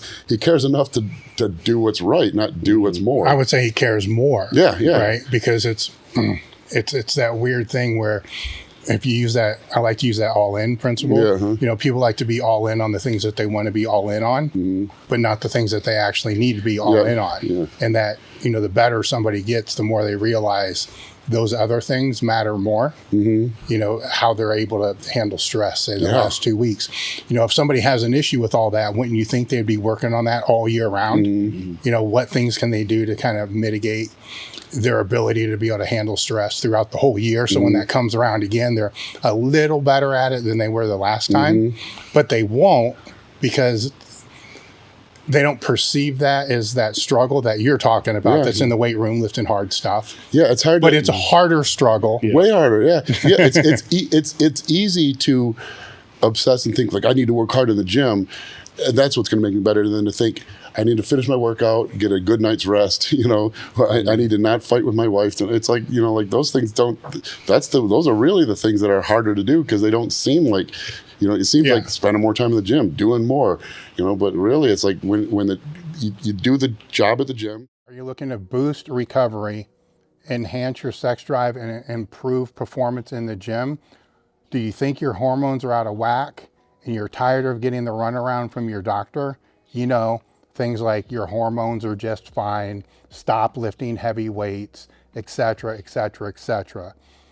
I know what that feels like as I've been down that road most of my life. This is why we've partnered with Mer Health. Mer Health is a premium telehealth platform that specializes in hormone optimization and preventative medicine, ensuring a better quality of life. Mer Health offers a Table Talk panel tailored for our listeners, featuring comprehensive tests like total and free testosterone, sensitive estradiol, and advanced markers like lipoprotein A and IGF-1. These comprehensive panels of up to 84 carefully selected biomarkers allow you to identify areas of enhancement and maximize your physical, cognitive, and sexual performance. It's much different than the panels you may get from your doctor. Choose between self-service options where you can select lab panels based upon decades of experience or opt for guided optimization with your own health coach. Start with a detailed breakdown of your labs and receive personalized treatment options both over the counter and prescription. Visit merrickhealth.com/tabletalk and use the code TABLETALK to get 10% off your first order. Mer Health isn't just about better health, it's about empowering you to take control of your well-being. 4, 3, 2, 1. Are we done selling this? I'm done. All right. Guys, this is the new elitefts.com box squat box. It weighs 73 pounds, I'm told. It weighs 3 pounds. You've got your story, I've got mine. He says 3, I say 73. This is absolutely amazing, guys, no joke. You can box squat on this. I'm gonna box squat it tomorrow. This sucker is strong, ridiculously strong, and it is light, guys, no joke. You can carry this anywhere, put this in your gym. Anybody can use this. It's extremely affordable as well. I really can't believe it. So I'm sure they're gonna tell you all the details down below or the side or somewhere, but this thing is absolutely amazing. 73 pounds, guys, 73 pounds. All right, guys, you like the podcast, but maybe you're a little tired of all the interruptions. We set up a YouTube membership. You'll get extra content, and it's all ad-free. Join today. And then those who can shut it off. Well, one involves aggression, and the other one involves being passive. Yeah. Where the aggression one is going to scratch a certain itch that we all fucking love and have. Where the passion one may go against, somebody's pure biology that I wake up every morning wanting to kill people and I have to spend the rest of the day not trying to kill people, right? So that, and that's just the psychology of the whole thing, to be able to figure out that balance. And that's where a lot of people just screw it all up. I mean, they don't think it's fair, and they think the other person doesn't care unless we were to lay everything out. And that would be an interesting case study, right? To take that, you know, here's the person that you think doesn't care. Let's lay everything out. Yeah, all now the things that can, all of them, all right. the things that impact your performance to beneficially. Which ones are you doing? Which ones he doing? Now let's lay yours out. Oh, wait a minute. Maybe this person who doesn't care actually cares way more. Yep, and that's exactly it. And yeah, I mean, and yeah, 100%. And whether it's like comes across as ice in their veins, or the weird thing is because it comes across as like you can't be doesn't care, you can't be bothered to care, but it's the exact opposite. Sure. So one other thing I wanted to mention with nutrition, because again, it's one that gets debated a lot, but again, you mentioned on your Instagram recently, so I wanted to cover it, which was the idea that a person should solidify or be stable at a weight for a while before dieting down, or perhaps even dieting down and stabilizing there before regaining. So you were suggesting in your post that was something that has some merit to it. Well, I want to clarify. I don't have a stance either way. Okay. On the merit, I was merely saying what I think is probably happening. Okay. So I was saying, when someone solidifies, whatever, like I was trying to say, if that's a thing, if that actually does happen, what could potentially be happening, and then from that, is there a benefit to it? So yeah, so I'm not saying that I necessarily believe that, but I was saying it's very likely that early adaptations are more sarcoplasmic, which is, and the thinking behind that was like, if you do a bodybuilding contest prep, I don't know why I'm pointing that way, but if you do a bodybuilding contest prep, you can get like your biggest growth rate ever is that 6-week period after the show. You're not adding tissue at that. You might be adding 40 pounds. You're not adding contractile tissue. So obviously, much of it is sarcoplasmic growth. And I think it's safe to make an argument that it's likely that if you jump right back into a diet, a lot of those sarcoplasmic adaptations will go away. However, if you solidify, which I'm not saying that's a term. I'm saying no, I get you. Yeah, but we know what it means when we say it. Right? What's probably happening is all those sarcoplasmic adaptations now allow for more myofibrillar growth the rest of the year, and so your size and your body mass doesn't seem to change that much, but the gains are solidifying, meaning that those early sarcoplasmic adaptations are kind of coming back to baseline a little bit, but those allowed the myofibrillar adaptations to happen, and the end result looks like not much progress as far as size, but it actually is, because now those gains are more permanent, because the myofibrillar stuff doesn't fall off really quick. The sarcoplasmic does big time, and you can really see the difference, well, look at Dorian Yates now, at like age 60, still jacked, but look like fluff and buff bodybuilders, like pure pump guy, because Dorian trained heavy and hard, and that sticks around. And you look a lot of old powerlifters. I mean, Bill Casimir is still fucking huge. He's old as hell. And I think that the myofibrillar stuff is what sticks around, and I think that's probably what's happening. Sure. Not that I'm not stating in an argument for or against either. I'm just saying, assuming there is solidifying, that's probably what it is. But I mean, if we go back to, again, your perspective on hypertrophy and how long it actually takes to build any real amount of tissue, that kind of all flows into it, right? Yep. Because let's say you put on those 40 pounds in 6 to 8 weeks. How much tissue have you grown? Probably like less than a pound. Yeah, so if you then diet back down, I mean, you might lose some contractile tissue on your diet, who knows, right? But you're going to end up the same or worse, or worse. So even if saying solidifying at a weight is the wrong term, getting people to stop rushing between the phases is probably a better approach that needs to be talked about. But, whether it's someone who's coming down, maybe not in a competition prep, but someone who's been overweight for a long time and needs to, I hate the term set point, but everyone's going to know what I mean when I say that, right? Like learning what it takes to have the habits and behaviors that actually maintain that body weight, as opposed to just ballooning back up. Or in this scenario, like someone who's put on a lot of sarcoplasmic hypertrophy, but actually needs to build structure now so that when they diet down, they have something to actually unveil. Like all of that plays into having that longer term approach and viewpoint on both phases of the diet, as opposed to just this yo-yo quick cut. I think we could probably, we could find a better term for it. I think if you viewed it as when you diet down, you come out of a diet with high appetite, high motivation, high storage rates of all nutrients. And so there's a period of time where you kind of create these adaptations that, if utilized properly, allow you for a better off season. If you viewed it more that way, then you wouldn't view that all that. Because what happens is, and I can understand it, because you diet, you didn't do as good as you showed you wanted, and you make all this progress, and you think, let's diet again. Now I've added all this muscle. That doesn't work. But if you view it as, I didn't add all this muscle, I added all this kind of fake muscle that's going to allow me to add muscle the rest of the year, then it'll make more sense why you shouldn't rush things. Sure. So it's almost like a foundation, or like a pre-build. Yeah. Like that post-show bounce back is like laying the foundations for a successful longer term. Yeah, you put like off-season. you added a bonus room to the house, and you got all the the framing up and stuff, but it's not a finished room yet. For sure. And do you find, like, with people who maybe have taken that approach, this kind of goes back maybe a little bit to having shows close together, but when you've had people who have maybe been stuck in that cycle of competing too often and going through that cycle repeatedly, do you find that over time there becomes some form of resistance to getting down to those kind of body fat levels? I don't think so. Or do you find it the opposite, like it gets easier? More the opposite, but I think there's additional things. I think all things being equal, it's the opposite. It gets easier. But I think what happens is by never, I don't know what's that. That's a rain. Oh, okay.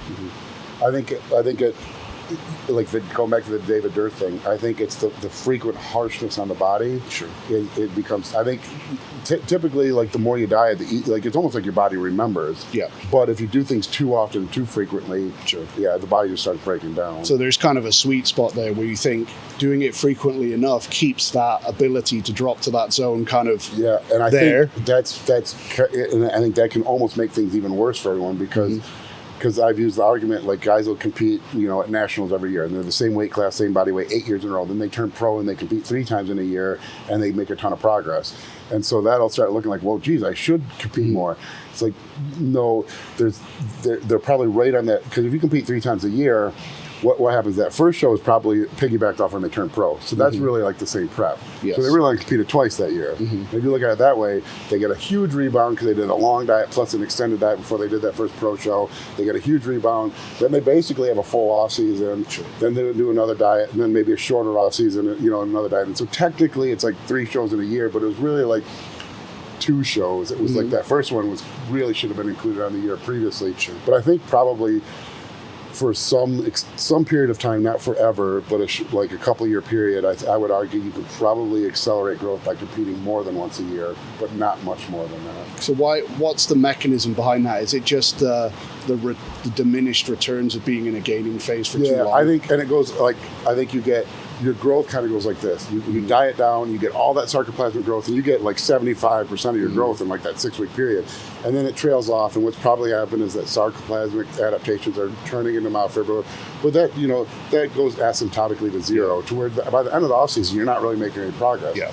So if you can cut it off, here, you have like a 3-month period where there's almost no gains. If you time it perfectly, you time it perfectly, and then from there you've kind of hit the point where your progress slowed off, that you've solidified the gains, then start the next prep and you can kind of get the. Sure. But I think it's a fine line, and if you cut it too close, it's if you do it, like 3 shows a year, you're probably cutting into harming things. Yeah. So it's not something you want to toy with, and you probably only get a few years of it. Yeah. But I think you can look at bodybuilders, like historically they do the Olympia, the contest seasons, the Olympia season and the Arnold season, and they tend to make good progress for a period of time. Sure.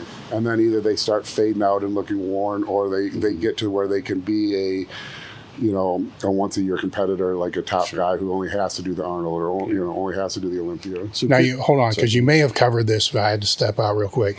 If it's a non-competitor, but somebody that just wants to get big and jacked, how deep would they have to go in that diet prep to be able to, because what you're talking about is the phasic structure to be able to lead to more growth, right? So if they're 20% and they go to 15% and then back to 20%, is that going to be deep enough to be able to do what you're talking about? Probably a few percent below 8%, but not more. No, it's misleading, because like, and Paul Barnett like built a whole career on this. Like, I actually, because I worked with him for his first show and we over dieted him, and his metabolism went insane where he was losing like 3 or 4 pounds a day, and like we couldn't save it. And so after his show, I was like, hey man, I was like, look, I'm not someone who like, you know, I admit when I don't think I did well. I think you know, I wish I could have that those last 2 weeks back. And I said, if you go with another coach, totally understand it. I said, but what was your detriment here is going to be your benefit, because you're about to have the biggest rebound in history. And he did. But it's misleading because much of that rebound was gaining back tissue where we should. So that's like, if you want amazing before and afters for Instagram, the more depleted you can get, the better. But all you do is for much of that period after you're regaining what you didn't need to lose. I think that where you don't need to lose anymore, that's probably a few percentage below like 8%. So pretty ripped, you know, but not like stage ripped. Sure. No, that's good. That was kind of going to be my next question. Like, for the average person, how far do they need to go to get that kind of rebound benefit? Yeah, I mean, like the data seems to suggest, and I hate to use percentage because most of this is older data before hydrostatic, before like really accurate data. But you know, like probably, you know, diet to like 8%, a little below that, so you can get a little slingshot, and kind of that anything below 8% you can almost treat like a slingshot to shoot you back up to 8%, and then slow to 12%, and then back down. So for most, what you're talking about there is probably going to be very visible abs. Yeah, for sure. Yeah, and then right when you lose them is when you. And I would say like where the end point should be, you know, when you're dieting and you're lean and you wake up and some days you're dry and some days like when you wake up and you're dry, like and then when you're watery, you're like, what the hell? But you can tell when you're watery and when you're dry. When you get so fat that you can't tell that, and everyone's been like that level where like, my water, I don't even know anymore. It's all water. Yeah. At that point, that body fat's too high. If you don't wake up some morning and be like, wow, I look pretty lean, and other mornings like, geez, what, you know, then, and that's probably around 12% for most people, maybe a little higher, 14, 15% for some people. And I mean, it actually probably is more like 14, 15% true body fat percentage, but which would measure out like 12% on calipers. The only last question I had on nutrition was just, obviously you mentioned your carb cycling approach, which is obviously something you use to great effect, and you're extremely knowledgeable in. I was just curious, obviously, since we've mentioned those high days with the use of insulin and things like that, how does your carb cycling approach then differ if you're dealing with individuals who aren't using any performance enhancing drugs, any insulin like that? I assume there has to be some kind of tailoring down because you can't obviously create as much. Like, because you don't have as much tools, so you know, you don't build as much of a house, I guess. So the extremes are different. It's not an extreme. So you're like guys using insulin and PEDs, their high days might be over 1,000 grams. The guy using neither might be 550. So you know, like let's say someone utilizing everything, and they might, you know, their low days might be 300 grams carbs, 250 grams carbs, higher fat, higher protein. Medium days might be 450 carbs, and then high days might be even 1,200 sometimes. Where a guy with a similar metabolic rate, you know, maybe he's really just big, tall, natural guy, lean body mass because he's tall, but he's not on PEDs or insulin. It might be like low day, probably pretty similar. Medium day, maybe a little lower, but pretty similar. And high day is probably going to be quite a bit lower. Sure. Probably, you know, like 60% of the carbs. Sure. So that's, you know, the high days not being as high makes perfect sense. But are the low days and medium days less low in probably because you don't have the protective effect of the PEDs, and we're not trying to create such a deep deficit. We're not overloading on the high days, because with when you're taking 1,200 grams of carbs, you need to be depleted at some point in the week. So the low days, we're going to have to push a little more. If you're not, especially if you're natural, we need to keep fats a little higher. We don't have as much wiggle room as far as suppressing things. So basically, medium days probably pretty similar. Low days, if you're natural or not on P, you know, probably slightly higher, but not a lot. And then high days probably quite a bit lower. Sure. But obviously, notwithstanding the obvious benefits of insulin and PEDs, that approach, you believe, still has pretty firm benefits for individuals training for hypertrophy, regardless of whether they're absolutely. And I say, like, some people will say, like, oh, that stuff only works if you're pounding. No, it absolutely does work. How much more? Because again, we're not working. If you're a robot and everything can be perfect, absolutely it'll work. But people aren't robots, and so you take Joe Sixpack, you know, just getting him to eat, you know, healthy foods like lean meat. You're right. A lot of times that's all you can. That's all you can do. And so, you know, like, if someone's going to follow it perfectly, yes, but that's usually the cutoff is that, because I'm at that state right now. I don't like carb cycle. I just don't care enough, you know. So I basically eat the same thing every day. Like I like 6 ounces of meat with like 50 grams of carbs, and sometimes I add fat. And then if you know, like I might add carbs around my workout if I'm training. But I don't. I just focus on eating like meat, rice, repeat. Sure, but the actual system itself, like regardless of whether you're willing to adhere to it or not, like I said, because there is that misconception that like this carb cycling premise comes from those who are using insulin and PEDs, and that it's not for those who are not. Yeah, I know it's for everyone. It's just that you could say maybe it's 1% better. Yeah. Well, so someone who's actually going to follow it and get that 1% every week for 10 years, that adds up to a big difference. If someone's not going to follow that precisely, that 1% means nothing. Sure. You got to focus on the 99%, you know. And for most people, that is. I'll still do it because, especially the high day at least, because the way I do high days, it feels somewhat as a cheat day because I allow sugary carbs for up to, so they can have fruit, some candies like like Twizzlers or Skittles. Like it's not ideal, but and so like a lot of times with like the Joe Six Pack is the high day is less about like. To him, it's less about the reason I'm using it. To him, it's more like, oh, I get to have fruit with every meal. I get to have some candy. I get to have a Rice Krispie treat. Yeah. So it feels like a day off. So it's like almost like an adherence tool to make the diet less. And a lot of it because I do cheat meals at the end of a high day, which is completely counterintuitive. And my reasoning for that is I found over the years I used to not give cheat meals, or I used to not give nearly as many, but I found especially with like lay people, whether you give them or not, they're happening, and sometimes they're not telling you.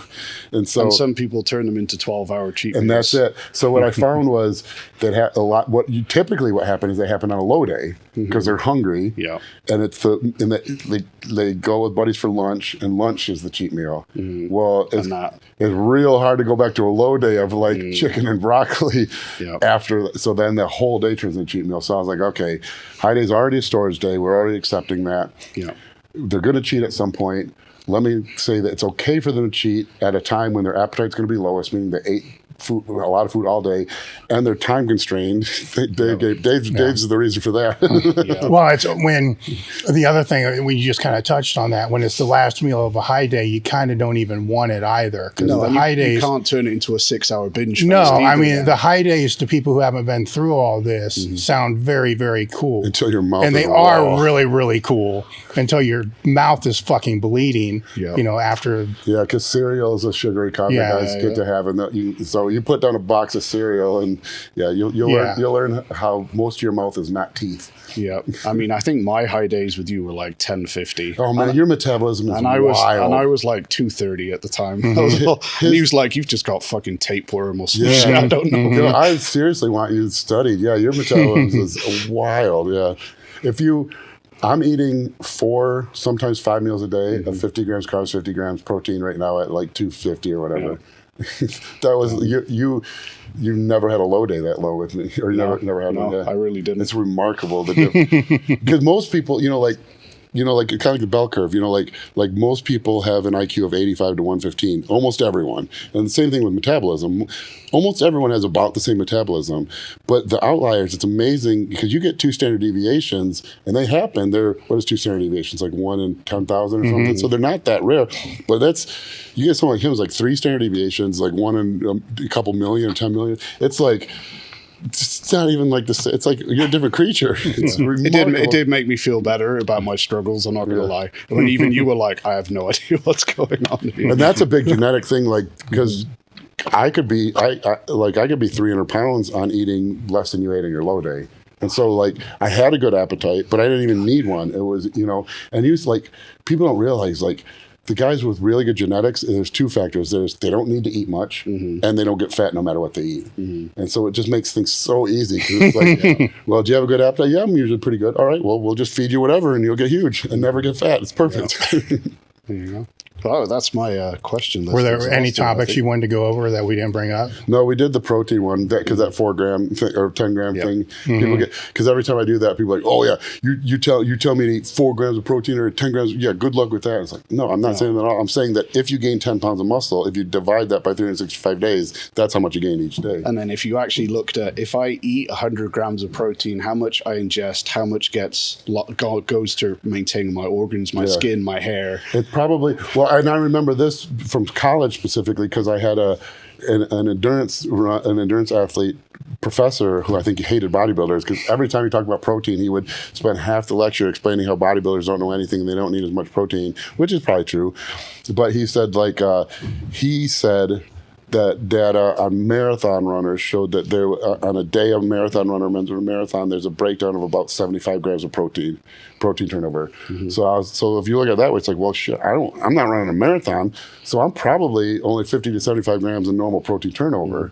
You know, so really, if you were 100% perfect, you could make the argument that 80 grams could cover you for. I would never make that argument, but I mean, I overshoot it too. I'm not a low protein guy. I give my guys lots of protein. I'm just saying, like, if you actually do the numbers, because if you're eating 500 grams of protein a day, that's 1.1 pounds of amino acids a day. So if you were using all of that to build new muscle, you'd be gaining 1.1 pounds a day. Anything less than 1.1 pounds a day is essentially, you could argue, is wasted protein. I don't think that's true, but I'm saying more that rather than just add more protein, because we're already obviously eating way more, we're not gaining a pound a day. Why don't is there ways we can maximize the potential that the protein we do eat gets synthesized as new muscle? Which is?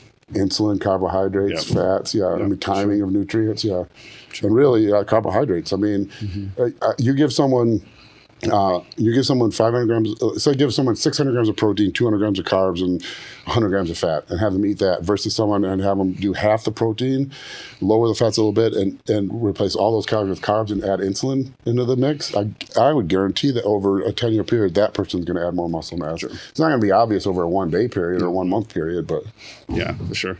I mean, and also, well, is that because it's just opening up more for the protein to be used for muscle growth? Because it's not going to be broke down for energy. Exactly, because both cases, we know we're only getting like 10 grams, like 5 grams of muscle protein synthesis, or 4 grams even. Yeah, it's 1.9 grams will add up about 5 pounds of muscle a year, 1.9 grams of synthesis a day. So we're only getting like 5 grams a day max. So anything more than 5 grams is, like, it's not building muscle. So we need more because there's more muscle protein turnover, the organ repair, tissue repair. You smash your arm against the table and get a bruise, it needs to repair that. You work out, it needs to repair it. But that's much less than 500 grams. So I would say we know even 300 grams is more than we'll ever synthesize. So rather than do 500 grams, drop it to 300 grams and take that 200 grams and apply it to something that can, increase the potential of that 300 grams. Sure. And then you've got the fact that, like, carbohydrates stimulate IGF-1, mTOR, exactly, all that good stuff on top of that. So yeah, I get. And also, I suppose that the logic, and even 300, like you said, is probably very conservative, right? But if you're going to overeat anything, it may as well be that. Yeah. Well, that's the thing too. When people hear that, I'm not saying low protein. I'm still telling you to eat a shit ton of protein. I'm just saying don't eat a metric shit ton of protein. For sure. Yeah, like carnivore, where 90% of your calories is protein, is not beneficial because your protein is higher, or whatever. There's and I'm not even saying that's not. Yeah, there's, like, for the layperson, there's potentially a lot of benefit, mostly because you're so limited with food choices. It's hard to make bad food choices. Well, that's where the most success from those type of diets come from, right? It's just they cut out all the crap. Well, I just remember a guy on Professional Muscle years ago was doing a protein only diet with insulin. And he was so sure he was going to be the biggest human ever because he was eating 900 to 1,000 grams of protein a day, almost all from protein powders, and using protein powders. Yeah, and using insulin throughout the day.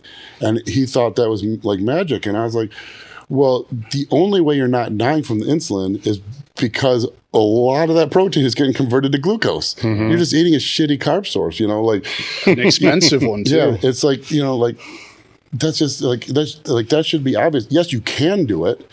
But in what case that, you can make a car run on vegetable oil, you're not going to win, like Le Mans running on vegetable oil. Like a Formula One car is optimized. You can find, you got people running on, like, their diesel cars on vegetable oil. You can run a diesel on transmission fluid.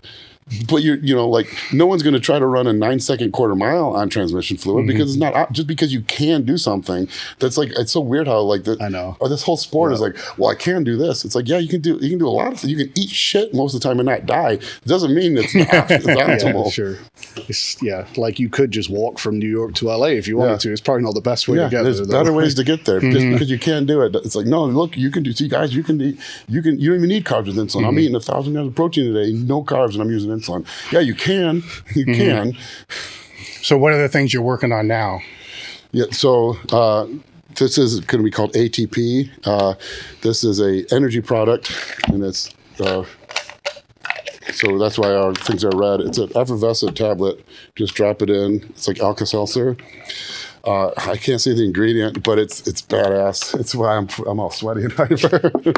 But it's got caffeine, teacrine, and a novel compound that's won't be legal forever. Hopefully it stays legal for a while anyways.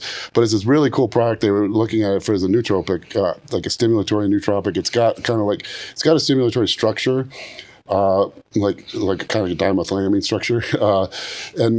But in the studies, they were looking at just for brain health, Alzheimer's, things like that.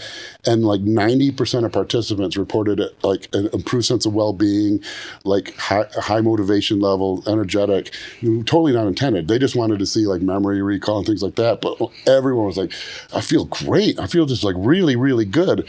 It's like, you guys see Big Trouble in Little China? When they give him that pill in the elevator, he's like, I feel good. It was like that. And so we sourced it, and I was like, same thing. I was like, I feel good. And so we looked up, and it's like, God, it's not illegal. It's not listed. That's all that matters. Yeah, and a lot of times they get, like, they're not scheduled, but they get put in that not for human use chunk, but this isn't in there either. There's two versions of it. We're working on a product with the other version is more pure nootropic, and we're working on that for like a stim-free pre-workout. But we went with this first because this has the most. I mean, you can feel it from dose one. We've given it because I wondered like, okay, how much of it is just me wanting it to be good? So I have a client, it's kind of John Evans. He's like a 320-pound powerlifter who's actually going to do a bodybuilding show. So I'm like, okay, this dude's huge. He's 320, really lean, like really tall. A typical powerlifting stimulant junkie. I'm like, we'll try it with him. If he notices something, we'll know we have something good. We gave it to him, and he texted like an hour. He's like, dude, what the fuck was that? He said, Doc, you got any more? So, no, I'm feeling it. Yeah. So it's pretty. Yeah. So I'm excited about it. We're obviously we're just finalized R&D. The problem is it's like a harsh chemical, so getting the flavor right was hard. But we finally nailed the flavoring, and we're starting production run. So hopefully 6 weeks we'll have product. Fantastic. Yeah, they call it ATP, which is the usable form of energy in the body. So brilliant. What would be the best way for people to get a hold of you, or to follow you? Because there's your website, right? So your link on your link tree, which when I was checking it out earlier, I didn't know you could have the little switch to be. Yeah, they just added that, I think. So I need to change. Yeah, mine. You go to my Instagram. Well, I used to be able to say search Justin Harris, but then some asshole named Justin Harris murdered his whole family, and I think he's still #1 on Google. I didn't murder my family, but you're just gonna have to upstage that. So. Yeah, I try, and hopefully this does. Yeah, that'll do it. This is better than murdering your family. But search Justin Harris or Troponin Nutrition. If you go to Troponin Nutrition on Instagram, my link tree, everything's on there. But typically, if you Google Justin Harris Carb Cycling, Justin Harris Nutrition, Justin Harris Giant Penis, all of those will point you to my website. Or OnlyFans. Well played. His OnlyFans. All right. Well, I want to thank you again for coming. Now I hope enough people search that, because if enough people search that, it'll start showing up. Yeah. That way it'll autofill. Yeah. To the point where if you put in just J, that's the first thing that comes. Yeah. Okay. Any final thoughts, and we'll close this down. No, I mean, it's my 5th time here. I love it. Every time I love it here. I brought my daughter here for the first time. I was like, because it's people who have never been here don't understand. You walk in and it's an office building, and you go into the bathroom, and on the bathroom on the other end there's a door, and you peek through that door. Boom! It's like the greatest gym on earth. It's awesome. It's like going through Narnia. Yeah, it is. Yeah, through the wardrobe. You need to put a wardrobe. Yeah. All right. Thank you, and we're done. All right, guys, thanks for watching the video to the end. Make sure to like and subscribe to the channel, and click here, or here for more videos.